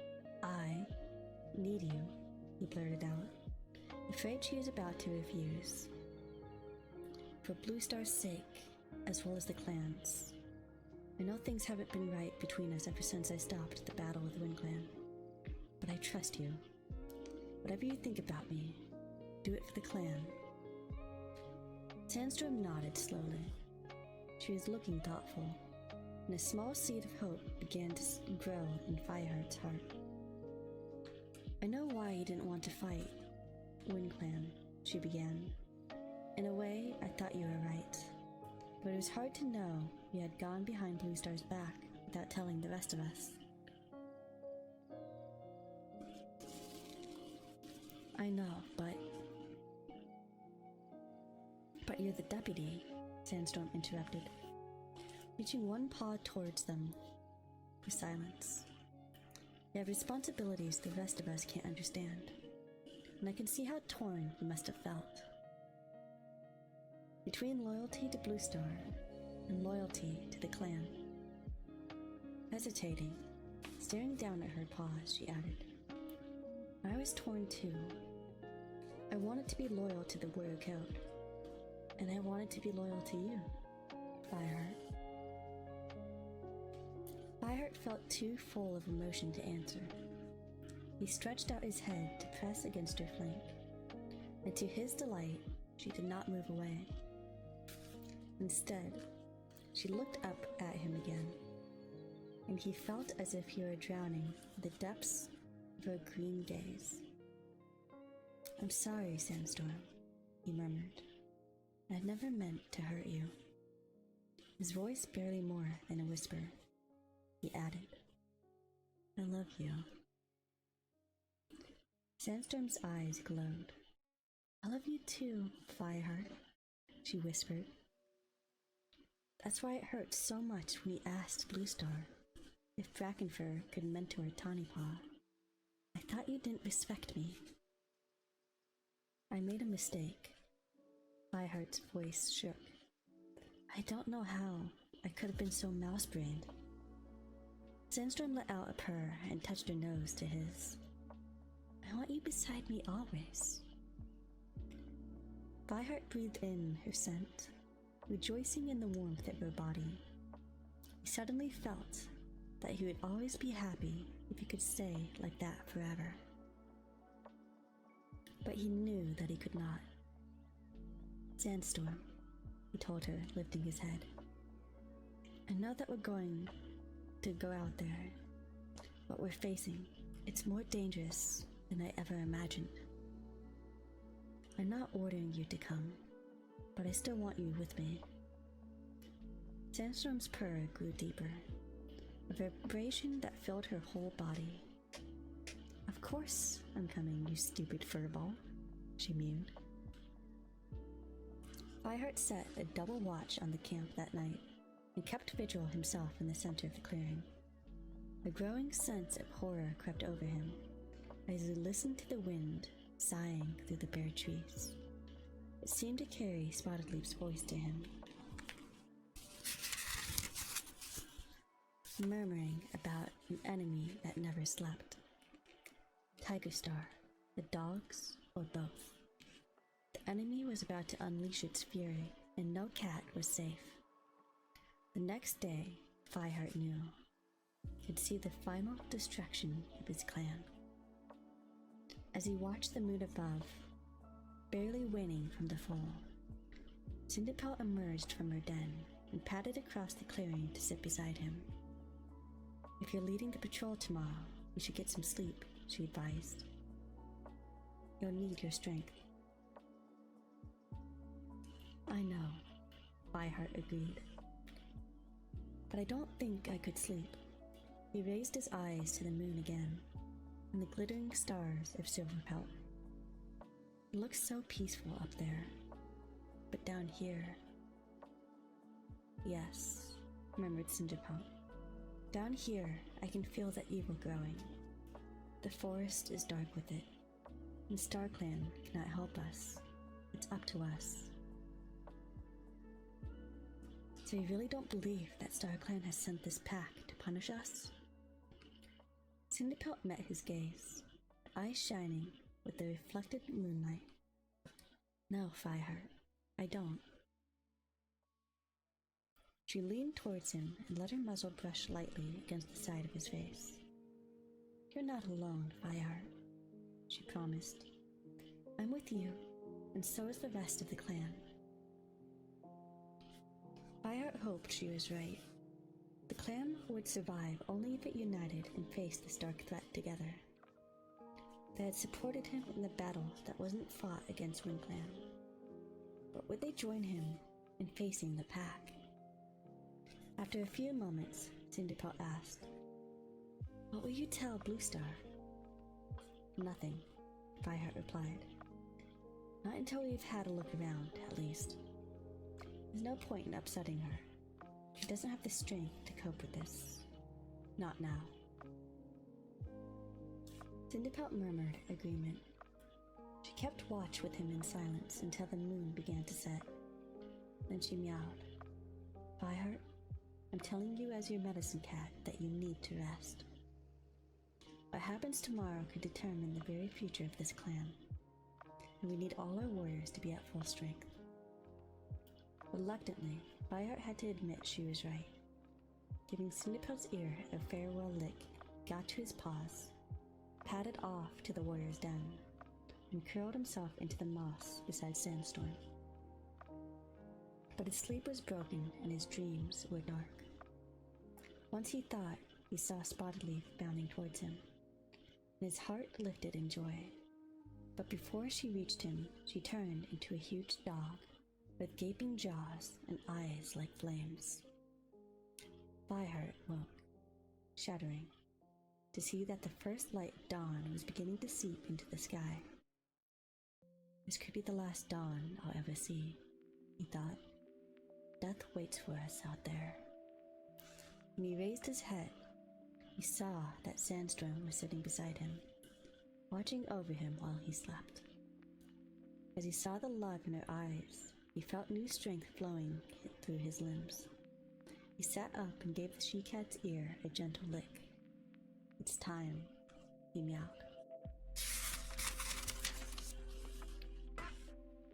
Bracing himself, he roused the cats he had chosen the evening before for his patrol to Snake Rocks. Cloudtail almost leaped out of his nest, his tail lashing fiercely at the thought of confronting the creatures who had injured Lostface.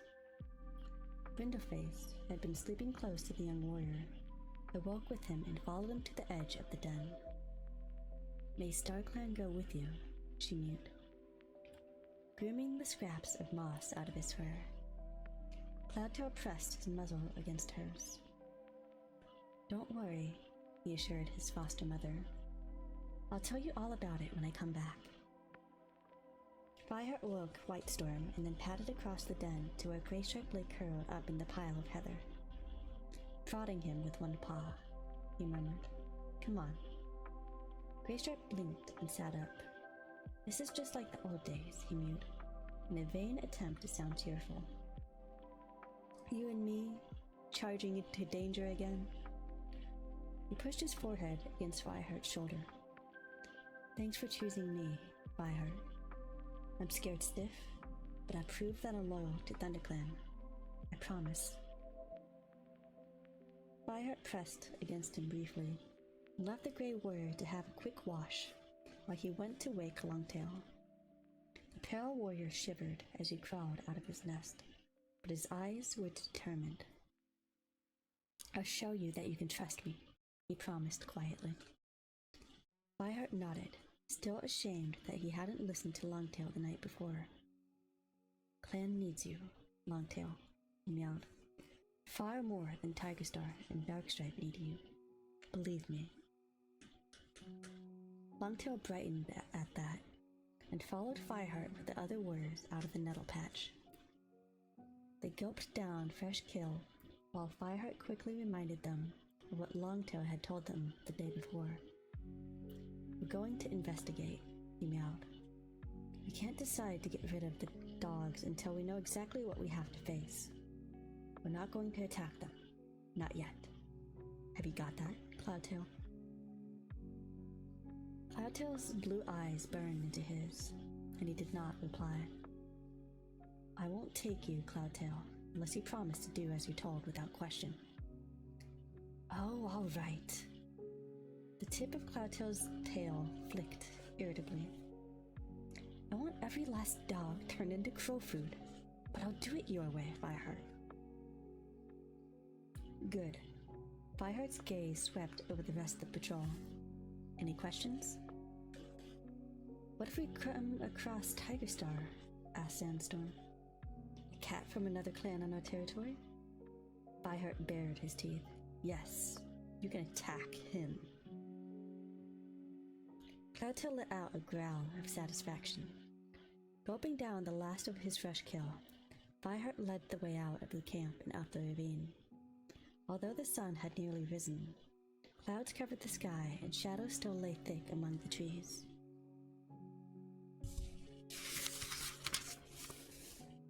There was a thick smell of a rabbit not far from camp, but Fireheart ignored it. There was no time to hunt. The warriors advanced warily, in single file, with Fireheart in the lead and Whitestone keeping watch at the rear. After what he had learned from Longtail, Fireheart felt even more strongly that the familiar forest had become full of danger, and his fur prickled with expectation of attack.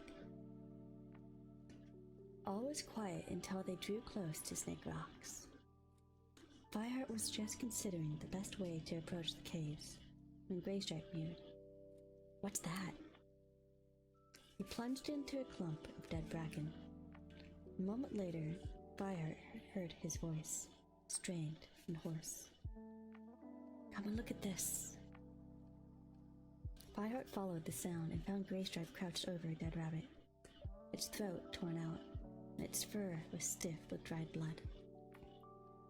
The pack had been killing again, Longtail mewed grimly. Why didn't they eat the prey? Asked Sandstorm, coming up to sniff at the limp gray-brown body. She sniffed again. Fire! The Shadow Clan sent here. Fire opened his jaws and drew the forest breeze over the glands in the roof of his mouth. Sandstorm was right. The scent was faint but unmistakable. Tigerstar killed this rabbit, he murmured, and then left it here. What for, I wonder?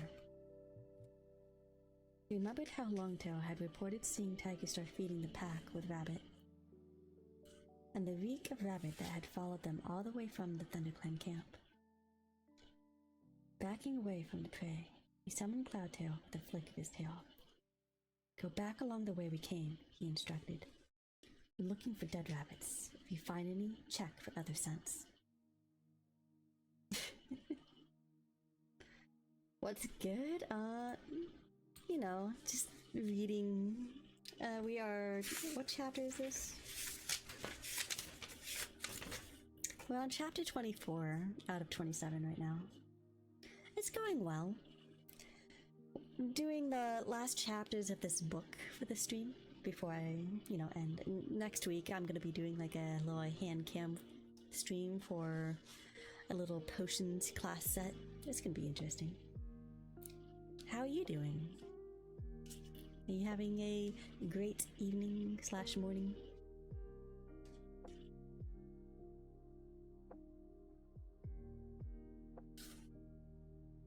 I'm just gonna take this chance and drink some water.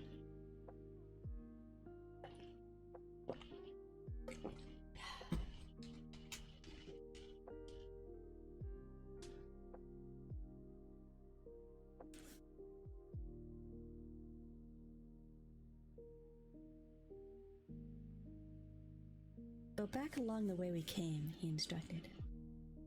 You're looking for dead rabbits. If you find any, check for other scents. And then come and tell me. Whitestorm, you go with him. Watch the two warriors retreat, then return over to Greystripe.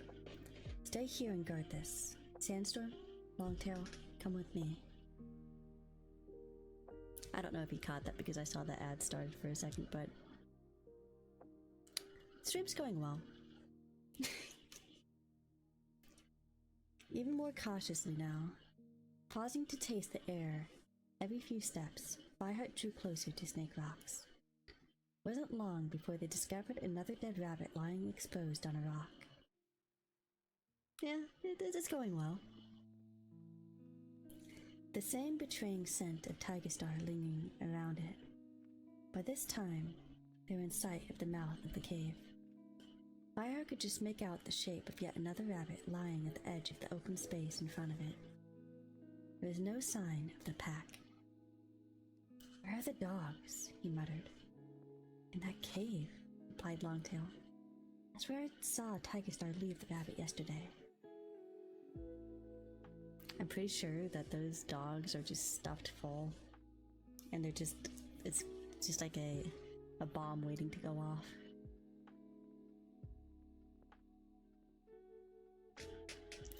When they come out, they'll see the rabbit over there, and they'll scent this one. Fireheart was thinking out loud. And then there's the one Greystripe found. Understanding hit him like a rock, and he could scarcely breathe for fear. I know. But Whitestorm and Cloudtail will find. Tiger Star has laid a trail straight back to the camp. Longtail crouched down on the forest floor, and Sandstorm's eyes stretched wide with horror. You mean he wants to bring the pack right to us? Pictures flashed through Fireheart's mind of massive, slavering dogs racing down the sides of the ravine, breaking through the fern wall into the peaceful camp. He could see jaws snapping, limp feline bodies tossed high in the air, kids wailing, a cruel teeth reaching for them. He shuddered. Yes, come on, we have to break the trail. Not even an order from StarClan themselves could have made Fireheart try to retrieve the rabbit that was close to the mouth of the cave. But he snatched up the one that lay at the rock and bounded back to where he'd left Greystripe. He set down his burden long enough to meow. Bring that rabbit. We have to warn the clan. Ears pricked in amazement. Greystripe obeyed. They headed back towards the camp, and before they had traveled more than a few fox lengths, Fireheart spotted Cloudtail and Whitestorm coming to meet them, slipping warily through the undergrowth. We found 2 more rabbits, Cloudtail reported, both stinking of Tiger Star. Then go and fetch them. Rapidly, Fireheart explained what he suspected, and dump them in the stream somewhere and break the trail. That's all very well, Whitestorm yelled. You can shift the rabbits, but what about the scent? Fireheart froze. Fear was making him stupid, he realized. The rabbit scent and spilled blood would still lead the pack straight to ThunderClan camp. Remove the rabbits anyway, he decided swiftly. That might slow the dogs up, but we've got to get back and warn the clan. You'll have to leave the camp. Racing through the forest, ears pricked for the sound of the pack behind them. They headed for the camp. Soon, they had more rabbits than they could carry. Tiger Star must have hunted all night to catch this many. Fireheart thought grimly. Let's leave them all here, Sandstorm suggested. They're all still some way from the ravine. Her flanks heaved as she gasped for breath, and she had torn a claw, but her eyes glittered with determination. And Fireheart knew that she would run forever if he asked her to. The dogs find a good meal, they'll stop and eat it. Good idea, Fireheart meowed. It might have been better to leave them closer to the cave, Whitestorm pointed out, his eyes dark with worry. That might have stopped the dogs coming to the camp at all. True, Fireheart replied, but there isn't time. The dogs could be on their way already. We don't want to meet them. Whitestorm nodded in agreement. They left the heap of rabbits in full view on the trail and sprinted on. Fireheart felt his heart pounding wildly. He should have known his old enemy would be connected with the dark force that threatened the forest. Only StarClan knew how Tiger Star had found out that the dogs were at Snake Rocks, but he was using them to destroy the clan he hated. As he dashed through the trees, Fireheart was afraid that it might be too late to stop him. At the top of the ravine, he paused. Spread out, he ordered his warriors. Make sure there's no fresh kill close to the camp. They headed down the ravine, ranging from side to side. Cloudtail drew ahead, not far from the entrance. Fireheart saw him stop dead. He was staring down at something at the ground. No! No! His voice was ear-splitting yowl, and Fireheart's fur bristled in horror. No! Cloudtail yowled again. Fireheart! Fireheart dashed to the warrior's side. Cloudtail was standing stiff-legged, every hair in his pelt on end as if he were facing an enemy. His eyes were fixed on the limp heap of tabby fur huddled at his paws. Why, Fireheart? Cloudtail wailed. Why her? Fireheart knew, but rage and grief made it hard to speak. Because Tiger Star wants the pack to get a taste of cat blood, he rasped. The dead cat lying in front of them was Brindleface. That is the end of chapter 24. I'm actually kind of surprised that it ended up being Brindleface. If you don't know, that is actually the foster mother. But damn. I thought it was gonna be No Face because, you know, can't see shit. I'm gonna drink some more water and then we'll continue to the next one because we still have what is it, 25, 26, and 20. That's 3 chapters to go through.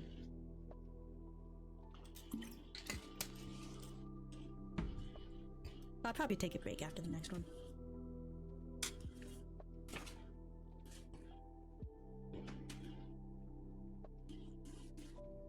Chapter 25. Cloudtail and Sandstorm carried Brindleface's body back to the camp. But there was no time for the morning rituals. Apparently, she had gone hunting alone very early, and the other cats had only just noticed that she was taking a long time to return. Her burial was a hurried affair, carried out by Cloudtail and her 2 kids, Fernpaw and Ashpaw, while Fireheart summoned the clan together. They returned as Fireheart stood at the foot of the high rock, waiting for the rest of the cats to gather. Cloudtail paced back and forth, his tail lashing fiercely. I'll flay Tiger Star, he vowed. I'll scatter his entrails from here to High Stones. He's mine, Fireheart, and don't you forget it. And don't forget you're under my orders.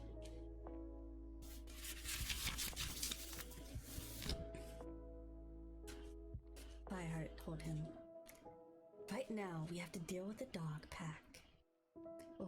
about Tiger Star later. Valter bared his teeth with a hiss of frustration, but did not argue. Meanwhile, the rest of the clan were huddling in a shocked and silent crowd around Fireheart. Cinderbelt appeared from Blue Star's den and limped rapidly across to him. Blue Star's asleep, she meowed. But I did tell her about this when we've worked out a plan, don't you think? Fireheart nodded, wondering how his leader would react, and she found out that all her fears about Tiger Star were true. Would the dreadful knowledge drive her into madness once and for all? Pushing his fear aside, Fireheart turned to address the clan. Cats of ThunderClan, he began. This morning, we've discovered that there's a pack of dogs on our territory, living in the cave at Snake Rocks. Murmuring broke out among the assembled cats, along with a few yowls of defiance. Fireheart guessed that they scarcely believed him, but there was way worse news to come. He couldn't help staring at Darkstripe, but the Dark Warrior's expression was unreadable, and Fireheart had no idea how much he already knew. Tiger Star has been feeding the dogs, he went on, struggling to keep his voice calm. And he has laid a trail of dead rabbits to lead them straight to our camp. Y'all know what lay at the end of the trail. He dipped his head towards the place outside where Brindleface had been buried. He had to signal with his tail for silence, as the chorus of wailing broke out. He couldn't help noticing Goldenflower crouched with her head down as she listened to what Tiger Star had done. And he looked instinctively for the two newest apprentices. Tawny Paw was staring at him with horror in her face, but Bramblepaw's face was hidden. Fireheart wondered if he was equally shocked, or if part of him admired his father for carrying out such a bold plan.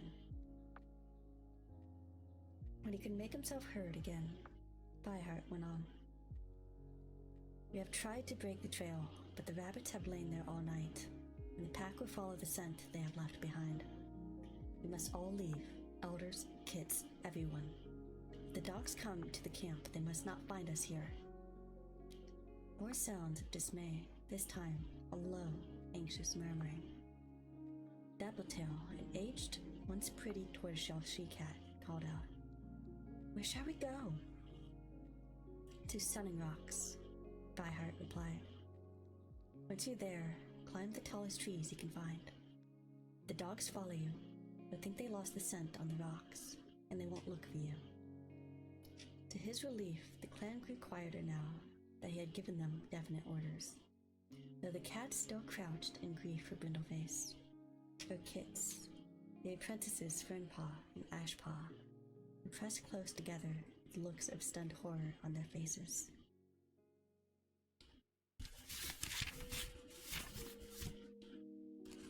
Fireheart thanked StarClan that the day, although gray and chilly, was dry, and that there were no sick cats or very young kits to make the journey. What about the pack? Dustpout asked. What are we going to do about them? Fireheart hesitated. He knew the pack was too strong for his warriors to attack directly. Tiger Star would never have led them to the camp unless he had been certain of that. StarClan help me, he prayed silently. As though his warrior ancestors had heard him, an idea flashed into his mind. That's it, he whispered. We'll steal the trail. As the cats closed by, stared at him, he repeated more loudly. We'll steal the trail. What do you mean? Sandstorm asked, her green eyes wide. Just what I say. Tiger Star wants to lead the dogs right to our camp. Fine. We'll let him do that, and when they arrive, we'll be waiting to take them to the gorge. Not far from Four Trees, on the far side of ThunderClan's territory, the river foamed between the sheer-sided cliffs. The current was fast and strong, and there were sharp rocks concealed just under the surface. If cats had drowned there, Why not dogs? Need to lure the dogs over the edge, Fireheart went on. Details of the plan taking shape in his mind as he spoke. I'll need warriors who can run fast. His dark green gaze swept the cats around him. Greystripe, Sandstorm, Mousefur and Longtail, Dustpelt. And I am going myself. That should be enough.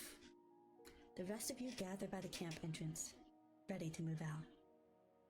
As the cats had not named began to obey his orders. Fireheart saw Fernpaw and Ashpaw pushing their way to the front of the crowd. Fireheart, we want to help, Fernpaw begged, fixing her shocked, pleading eyes on Fireheart. I said warriors, Fireheart reminded her gently. But Brindleface was our mother, protested Ashpaw. Please, Fireheart, we want to do it for her. Yes, take them with you, Lightstorm put in, his voice grave. Their anger will make them fearless. Fireheart hesitated and saw the intensity in the White Warrior's eyes and nodded. All right. What about me? Cloudtail demanded, his tail beginning to lash again. Listen, Cloudtail, Fireheart meowed. I can't take all my best warriors to lure the dogs. Some of you have to look after the rest of the clan. Cloudtail opened his mouth to argue, but Fireheart went on quickly. I'm not giving you an easy job. If we fail, you're likely to find yourself fighting the dogs. Maybe Shadow Clan as well. Think, Cloudtail, he urged the warrior, as he still looked unconvinced. What better revenge could he take on Tigerstar than to make sure that his plans fail, that ThunderClan survives? Cloudtail was silent for a moment, his face twisted in grief and anger for Brindleface.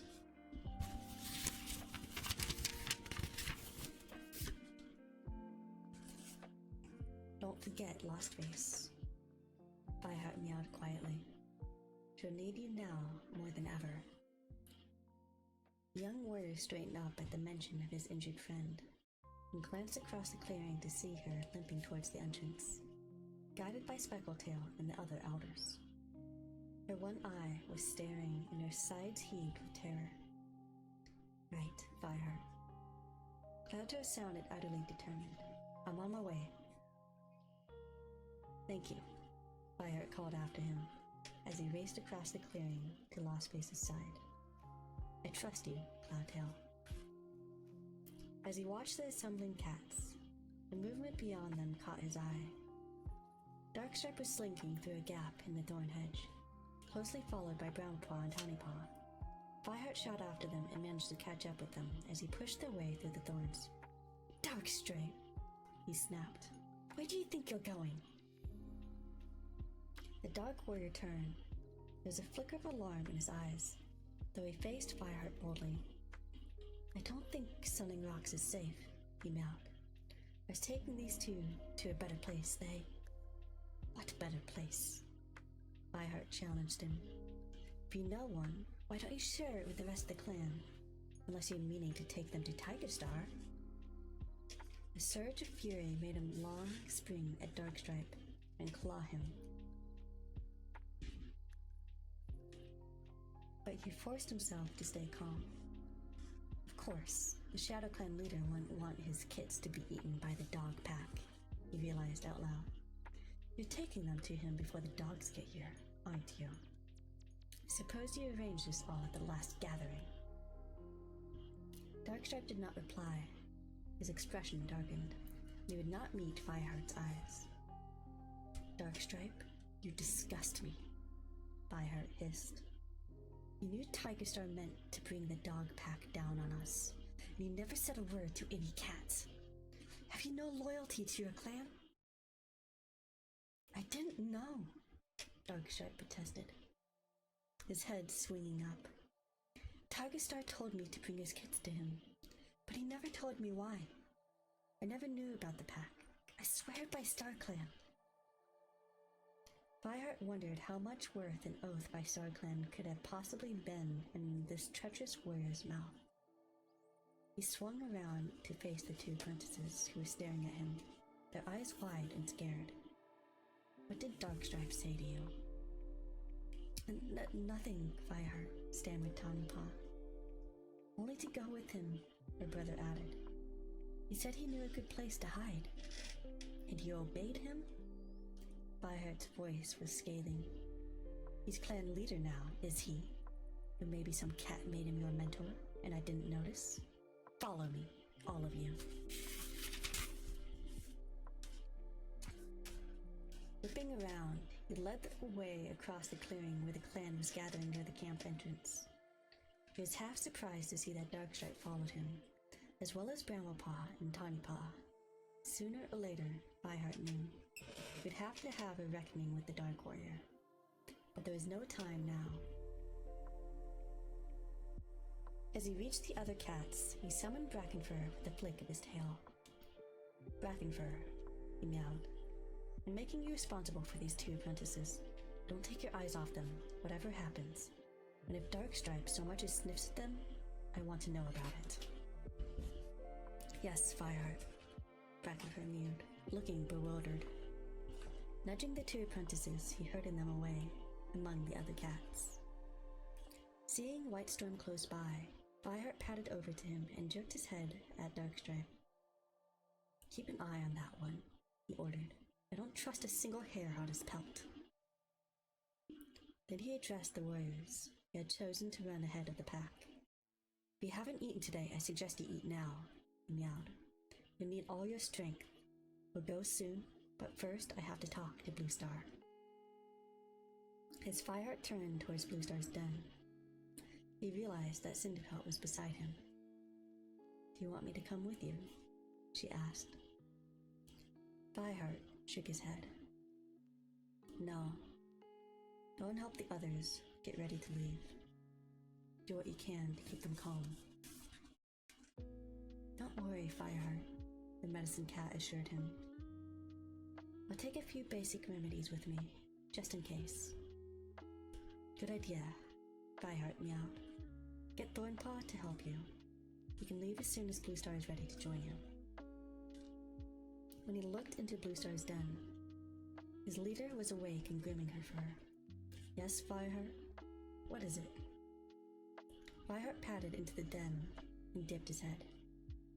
"Bluestar, we have discovered the truth about the evil in the forest," he began carefully. "We know what the pack is." Bluestar sat upright and watched Fireheart with unwavering blue eyes as he told her what he and his patrol had seen that morning. As he went on, her face grew blank with horror, and Fireheart's fears rose again that the discovery would drive her into madness. "So Brindleface is dead," she murmured when Fireheart had finished. Bitterly, she added, "Soon, the rest of the clan will follow her. StarClan have sent Tigerstar to destroy us. They will not help us now." "Perhaps not, Bluestar, but we're not giving in." Fireheart insisted, trying not to be panicked. "We must lead the clan to Sunning Rocks." Bluestar's ears flicked. "What good would that do? We can't live at Sunning Rocks. And even there, the pack will hunt us down."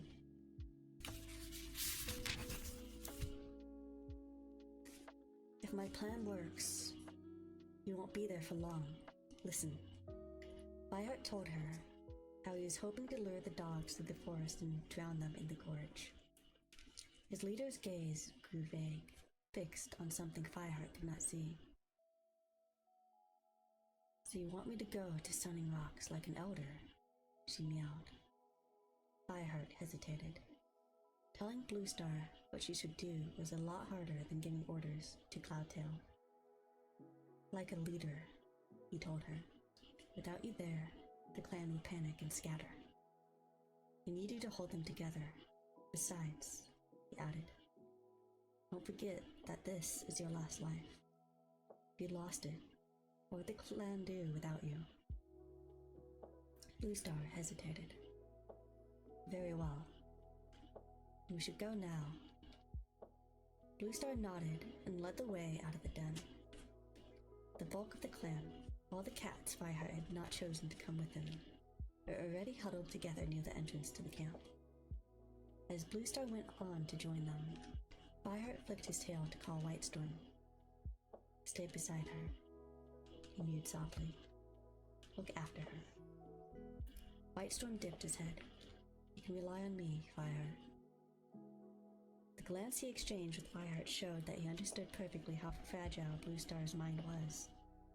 He patted at Bluestar's shoulder as she led the way out of the camp.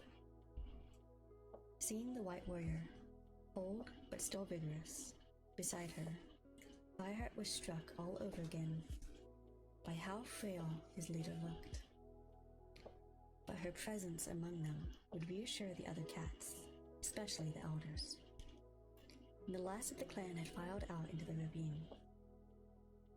Fireheart turned to the warriors who remained, crouched beside the burned stalks of the nettle patch.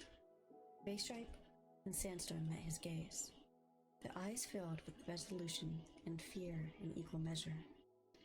Fireheart was reminded of the last time he had evacuated the camp, when the fire came, and how 3 cats had never returned. But he knew thoughts like that would only push him into panic. He had to be strong for the sake of his clan. Padding over to his warriors, he meowed. Are you ready? Then let's go.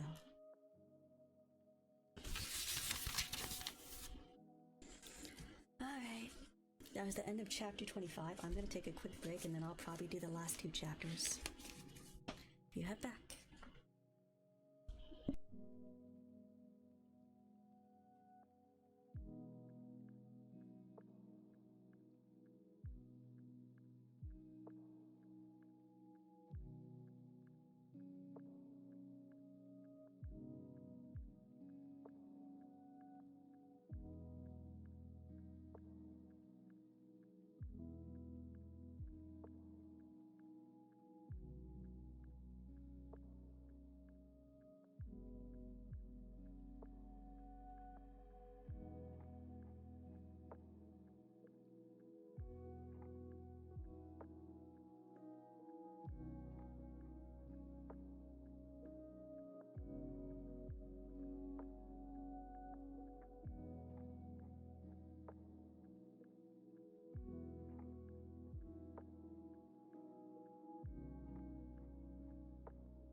You guys ready for the next one? We're getting pretty close to the end here.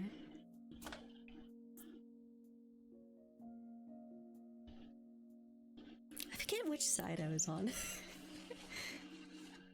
I think this is the side that I have to do next. I always switch sides between chapters if you haven't noticed that, like, you know, the different left and right here. Anyway, chapter 26. When Fireheart reached the top of the ravine, he halted and turned to Fernpaw and Ashpaw. You two wait here, he ordered. As soon as you see the dogs, run straight for the gorge. Sandstorm will be next in line. When you see her, climb a tree. And when the dogs have picked up her trail and gone, head for Sunning Rocks. He looked down at the two apprentices. Their eyes gleamed with fury. Grief for their mother momentarily forgotten in their desire to avenge her death. Fireheart hoped they would remember their instructions and not panic, or even worse, try to attack the dogs themselves. The clan's relying on you, he added. We're all proud of you. Won't let you down, Grandpa promised. Fireheart left them there and led the others further into the forest. His ears were pricked for sound of dogs, but for now the forest seemed to be waiting under the suffocating silence, as sinister as the howling or crashing of undergrowth. The sound of the cats breathing and their soft paw steps seemed unnaturally loud as they passed under the trees. Soon, Fireheart halted again. Sandstorm, you wait here, he yelled. I don't want those two apprentices to have to run too far. You're the fastest cat in ThunderClan. We need to get a good start on the dogs to give the rest of us a chance, okay? Sandstorm nodded. You can trust me, Fireheart. Briefly, she brushed her muzzle against his. There's no more time for words, but her love for him glowed in her green eyes. And Fireheart was filled with a wave of fear for her.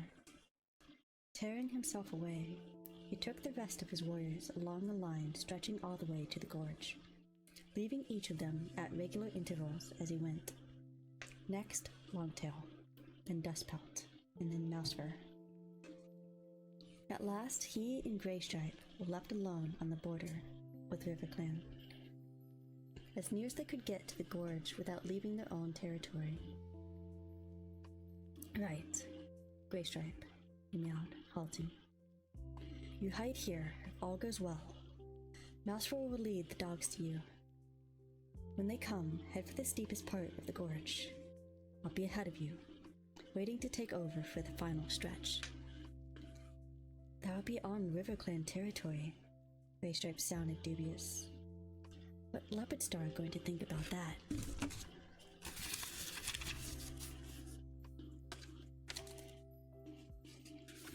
With any luck, Leopardstar won't have to know anything about it, Fireheart replied, remembering how the RiverClan had threatened Greystripe with death if he set paw in her territory again. Can't worry about that now. Stay hidden on our side of the border. If you see a patrol, don't let them know you're here. Greystripe nodded and flattened his belly to the ground to crawl underneath the branches of a thorn bush. Good luck, he meowed as he disappeared. Fireheart wished him luck in return and went on, more warily now, into RiverClan territory. He saw no RiverClan cats, but he scented some fairly fresh traces, which suggested that the Dawn Patrol had already passed that way. At last, he found a place to hide in a hollow at the foot of the rock and settled down to wait. The whole forest was silent, except for the distant roar of the water in the gorge. Fireheart couldn't help wondering where Tigerstar was now. Safe in ShadowClan territory, he guessed, waiting for his old clan to be torn apart. Then he could swoop in like a carrion crow and take ThunderClan territory for his own, gloating over his perfect revenge. Clouds still covered the sky, so Fireheart had no way to judge the passing of time. But as each heartbeat followed, the last began to worry that something had gone wrong. Why was it taking so long? Had the dogs caught up to one of his warriors? Fireheart pictured Sandstorm being ripped apart by those cruel jaws, and worked his paws on the hard earth in front of him, extending and sheathing his claws. He had to force himself not to go back and see what happened. What if this was all a huge mistake, he asked himself. Had he led his clan into even greater danger? Then, above the noise of the river, he heard a distant barking. Rapidly, it grew closer. The dark forest gained a voice at last. Baying, as the pack bore down on the cats who had become their prey. The sound grew louder still, until it seemed to fill the forest, and Graystripe appeared, streaking along with his belly almost flat against the ground. Barely 3 fox lengths behind him was the pack leader. Fireheart had never seen a dog like it. It was enormous, easily twice the size of any 2-legged pet. As it ran, its muscles bunched powerfully under a short black and brown pelt. Its jaws gaped to show a vicious set of teeth, and its tongue lolled. It barked hoarsely as it snapped at the fleeing Graystripe. "StarClan, help me," Fireheart whispered, and sprang out of his hiding place. He had just the time to see Graystripe I'm probably gonna have to take sips of water, because there's not really much to pause at here compared to everything else. So my tongue's gonna start catching because it's get dry. So I'm sorry. I'm just gonna have to drink some water every now and then between these 2 chapters. He just had time to see Graystripe hurtling towards the nearest tree, and all he could do was run. The barking seemed to redouble, and he could feel the hot breath of the pack leader against his hind paws. For the first time, Fireheart wondered what he would do when he came to the gorge. He had imagined slipping aside at the last moment to let the unsuspecting dogs dash straight over the edge. Now he realized that it might not work. The dogs were much, much closer than he had imagined. Perhaps he would have to leap over himself. That's what it takes to save the clan, and that's what I would do, Fireheart vowed grimly. The gorge was close by. Fireheart emerged from the trees to see nothing but smooth turf between him and the edge of the cliff. Casting a hasty glance over his shoulder, he saw that he was outrunning the dogs, and he slackened his pace a little to let them catch up. The pack streamed out of the trees behind their leader, their tongues lolling as they barked. Pack, pack, kill, kill. The words slashed at Fireheart like teeth, and from his other side, a heavy weight barreled into him, bowling him over. He fought vainly to get up as a massive paw pinned him by the neck. A voice growled in his ear. "Going somewhere, Fireheart." It was Tigerstar. That was the end of chapter 26, so it's time to switch gears and continue. This is the last chapter of the stream, also the last chapter of the book. Chapter 27.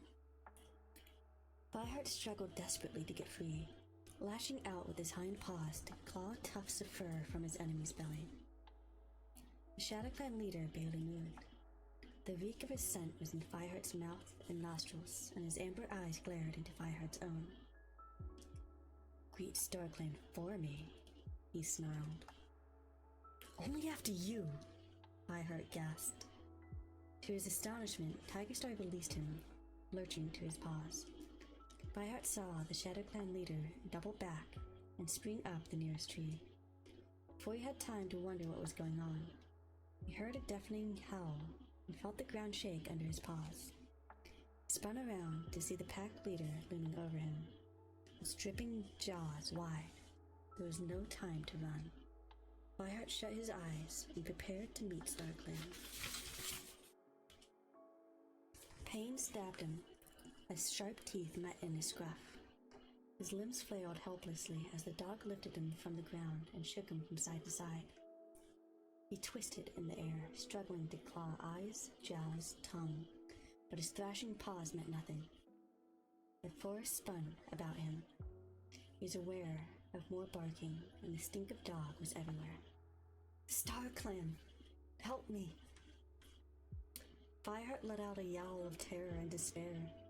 This was not just his death, but the end of his whole clan. His plan had failed. StarClan, where are you? Suddenly a yowl sounded close by. Fireheart was flung to the ground, the breath driven out of his body. The grip on his neck loosened and was gone. Dazed, he looked up to see a blue-gray shape ramming into the side of the lead dog. Blue Star! He yowled. The force of his leader's impact had sent the dog staggering to the very edge of the gorge. Sparking changed to a high-pitched howl of terror as its huge paws scrabbled for the grip on the turf. The loose soil crumbled away under its weight and it fell. But as it disappeared over the edge, its snapping jaws closed on Blue Star's leg and wrenched her over as well. Two of the other dogs, hard behind their leader, could not pull up in time. Blindly, they charged over the edge of the gorge and vanished. Howling, the remaining dogs skidded to a halt, their fierce barks fading to piteous whimpers. Before Fireheart could force himself to his paws, he backed away from the edge and fled into the forest.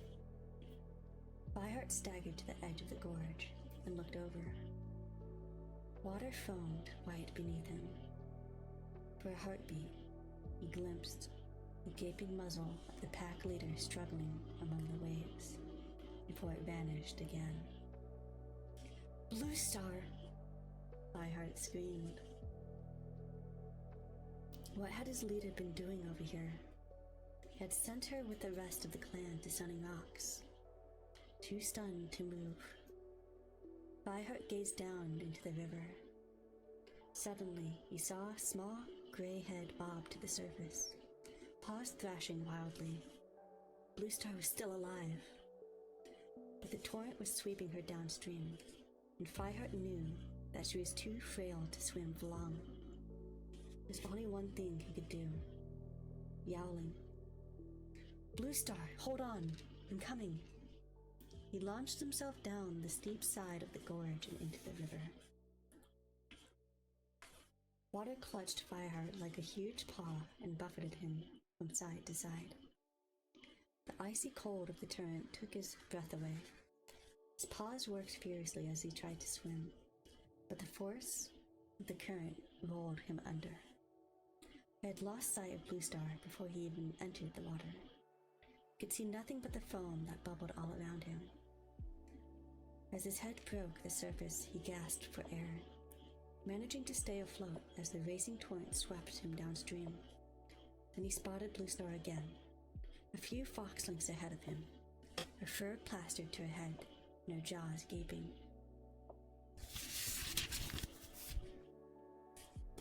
Kicking out strongly, Fireheart closed the gap between them, and as Blue Star began to sink again, he fastened his teeth in her scruff. The extra weight dragged him down. All Fireheart's instincts screamed at him to let Blue Star go and save his own life. But he made himself hold on, while he forced his limbs to go on working and bring his drowning leader back to the surface. He almost lost his grip on her as something slammed into them, and he caught a glimpse of a dog rolling over in the current. Its eyes glazed with terror as it floundered helplessly and vanished again. A sudden shadow fell across him and was gone as the current carried them under the two-leg bridge and away from the looming cliffs.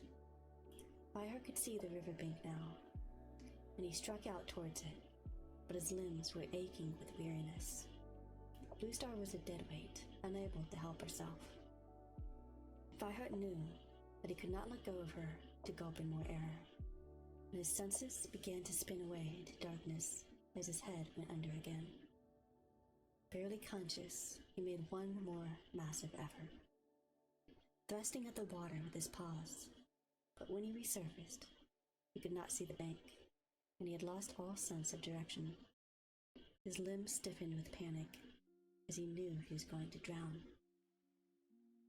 Suddenly, Blue Star's weight grew less, blinking water out of his eyes. Fireheart saw another head bobbing in the water beside him, teeth firmly gripping Blue Star's fur. He recognized the blue-gray pelt and almost forgot to swim in his shock. It was Mistyfoot. At the same moment, he heard Stonefur's voice from the other side.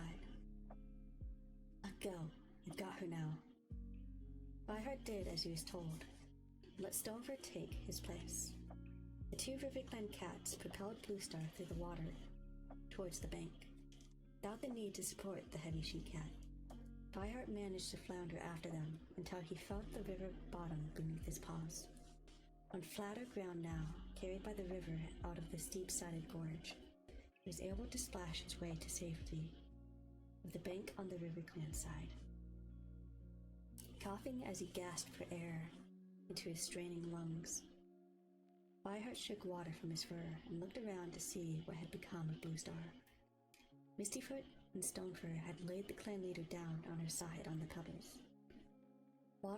Water trickled from her parted jaws, and she did not move. Bluestar! Mistyfoot exclaimed. She dead? Fireheart asked hoarsely, staggering up to them. I think she... Stonefur was interrupted by a loud yowling. Fireheart! Fireheart, watch out! It was Greystripe's voice. Fireheart turned to see Tigerstar racing across the two-legged bridge, with the Grey Warrior hard behind him.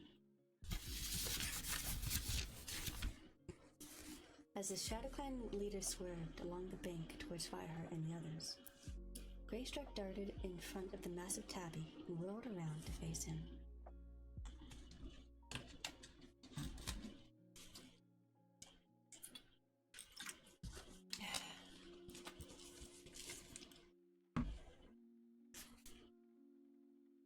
Keep back, he snarled. Don't touch them. Rage lent strength to Fireheart. His leader lay on the riverbank, her last life ebbing away. Whatever she had said or done, she was still his leader. He had never intended her to die for the sake of the clan. And all this was because of Tigerstar. He bounded upstream to stand beside Greystripe, and the ShadowClan leader halted a couple fox lengths away. Clearly he was thinking twice about taking both of them on at the same time. From behind him, Fireheart heard Mistyfoot gasp. Fireheart! She's alive! He bared his teeth at Tigerstar. Come one step closer. I'll throw you in the river with the dogs, he growled. Why are you so sus? With your sussiness. Thank you for the follow. Ya fuzzy little baka. Thanks for joining us. Greystripe, make him stay back. Greystripe nodded, unsheathing his claws, and Tigerstar let out a long hiss of fury and frustration. Fireheart raced back to Bluestar and crouched down beside her. She still lay on the pebbles, though now Fireheart could see her chest rising and falling with each jagged breath. Bluestar? He whispered. Bluestar, it's Fireheart. You're all right now. You're safe. Her eyes blinked open and focused on the two Riverclan warriors. Her heart beat. She did not seem to recognize them. And then her eyes stretched wide, softening with pride. You saved me, she murmured. Shh, don't try to talk, Mistyfoot urged her. Bluestar seemed not to hear. I want to tell you something. I want to ask you to forgive me for sending you away. Oakheart promised me Maypole would be a good mother to you. She was, Stonefur meowed tensely. Fireheart tensed. Last time they spoke to Bluestar, the two Riverclan warriors had spat venom at her, hating her for what she had done. They turned on her now, defenseless as she was.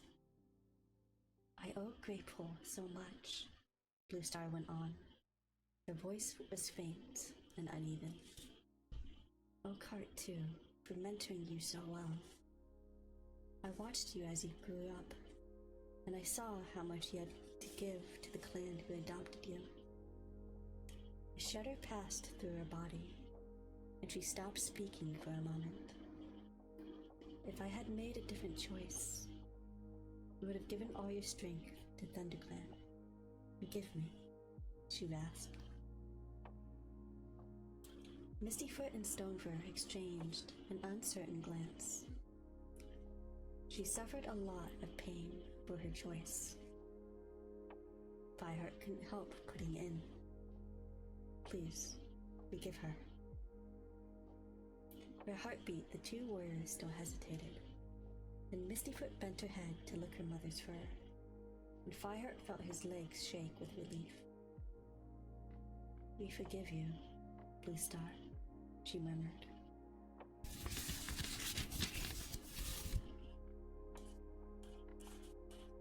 "We forgive you," Stonefur echoed.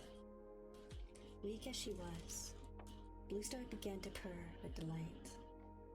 Fireheart's throat felt tight as he watched the two RiverClan cats crouched over his leader, their mother, sharing crumbs with her for the first time. A furious hiss from Greystripe made him turn his head to see that Tigerstar had taken a step forwards. The massive tabby's eyes were wide with astonishment. Fireheart knew that until now, Tigerstar had not known who was the mother of the kits that ThunderClan had given away. "Don't come any nearer, Tigerstar," he hissed. "This has nothing to do with you." Turning back to Blue Star, he saw that her eyes were closing and her breath was coming fast and shallow. "What can we do?" asked Mistyfoot anxiously. "This is her last life. She'll never make it back to ThunderClan camp. Will one of you go and fetch your medicine cat?" "It's too late for that, Fireheart." It was Stonefur who replied, his voice low and gentle. "She's on her way to StarClan." "No!" Fireheart protested. He crouched beside Blue Star and pressed his muzzle against hers. Blue Star, wake up. We'll get help for you. Hold on just a bit longer." Blue Star's eyes flickered open again, looking not at Fireheart, but at something just past his shoulder. Her gaze was clear and filled with peace. "Oakheart," she murmured. "Have you come for me? I'm ready." "No!" Fireheart protested again. All his recent difficulties with Blue Star faded away. He remembered only the noble leader she had been, wise and inspiring. And how she had mentored him when he came into the clan as a kitty pet. And in the end, StarClan had been kind to her. She had come out of the shadows to die as nobly as she had lived, saving her clan by sacrificing herself.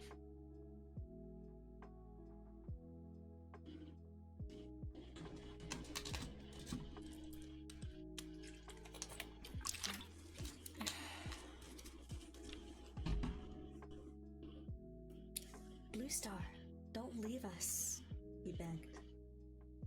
"I must," his leader whispered. "I have fought my last battle." She was panting in her efforts to speak. "And I saw the clan at Sunning Rocks, the strong helping the weak. And I knew you and the others had gone on to confront the pack. I knew my clan was loyal. I knew StarClan had not turned their backs on us. I knew." Her voice failed to continue. "I knew that I could not leave you to face the danger alone. Blue Star." Fireheart's voice shook with the pain of parting. And yet his heart leaped to hear that his leader knew he was not a traitor. Blue Star fixed her blue gaze on him. Fireheart thought he could already see the shimmer of StarClan in her eyes. "Fire will save the clan," she murmured. And Fireheart remembered the mysterious prophecy that he heard from his earliest days in ThunderClan. You never understood, did you? Bluestar went on. Not even when I gave you your apprentice name, Firepaw. And I doubted it myself. And fire raged through our camp. Yet I see the truth now, Fireheart. You are the fire who saved ThunderClan. Fireheart could not do anything but stare at his beloved leader. It felt as if his whole body had turned to stone. Above his head, wind tore the clouds into shreds, letting a ray of sunshine strike down and touch his pelt to flame, just as it had in the clearing when he first arrived into the clan, so many moons ago. You will be a great leader.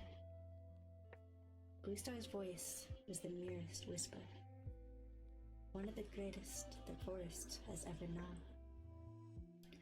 You will have the warmth of fire to protect your clan, and the fierceness of fire to defend it. You will be Firestar, the light of ThunderClan. No, Fireheart protested. I can't, not without you, Bluestar. But it was too late. Bluestar sighed softly, and the light died from her eyes. Mistyfoot let out a low, wailing sound and pressed her nose to her mother's fur. Stonefur crouched close to her, his head bowed. Bluestar! Fireheart meowed desperately, but there was no response. The leader of ThunderClan had given up her last life and gone to hunt with StarClan forever. Fireheart rose stiffly to his paws. He had to dig his claws into the earth as his head spun, and for a moment he feared that he might fall into the sky. His fur prickled, and he felt as if his thudding heart would burst through his chest. Fireheart, Graystripe murmured. Oh, Fireheart. The Grey Warrior had left Tigerstar and walked silently over to watch his leader die. Now Fireheart saw that his friend's amber gaze was fixed on him with something like awe, and as their eyes met, Graystripe dipped his head in deepest respect. Fireheart stiffened in horror, longing to protest. He wanted the comfort of their old, easy friendship, not this formal acknowledgement from a warrior to his clan leader. Beyond Graystripe, he saw Tigerstar staring at the cats huddled on the shore, amazement and fury in his eyes. Before Fireheart could say anything, the ShadowClan leader spun around and raced across the two-leg bridge, back towards his own territory.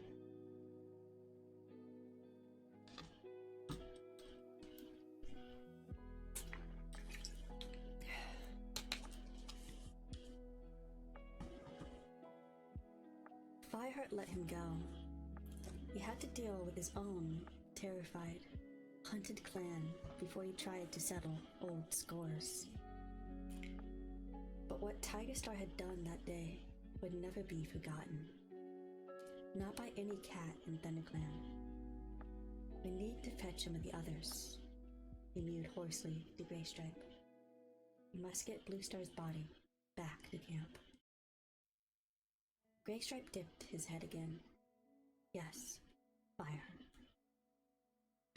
For help, Stonefur offered, standing up and facing the ThunderClan cats. We would be honored, added Mistyfoot, her eyes clouded with sorrow. I'd like to see our mother laid to rest in her clan. Thank you, both of you, meowed Fireheart. took a deep breath, drew himself up, and shook his drying fur.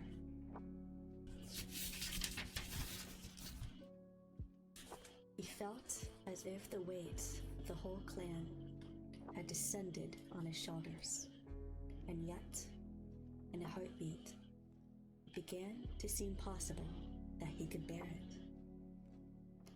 He was the leader of ThunderClan now, but the death of the lead dog, the threat of the pack had gone from the forest, and his clan was waiting for him, safe at Sunning Rocks. Sandstorm would be waiting for him too. Come on, he meowed to Greystripe. Let's go home.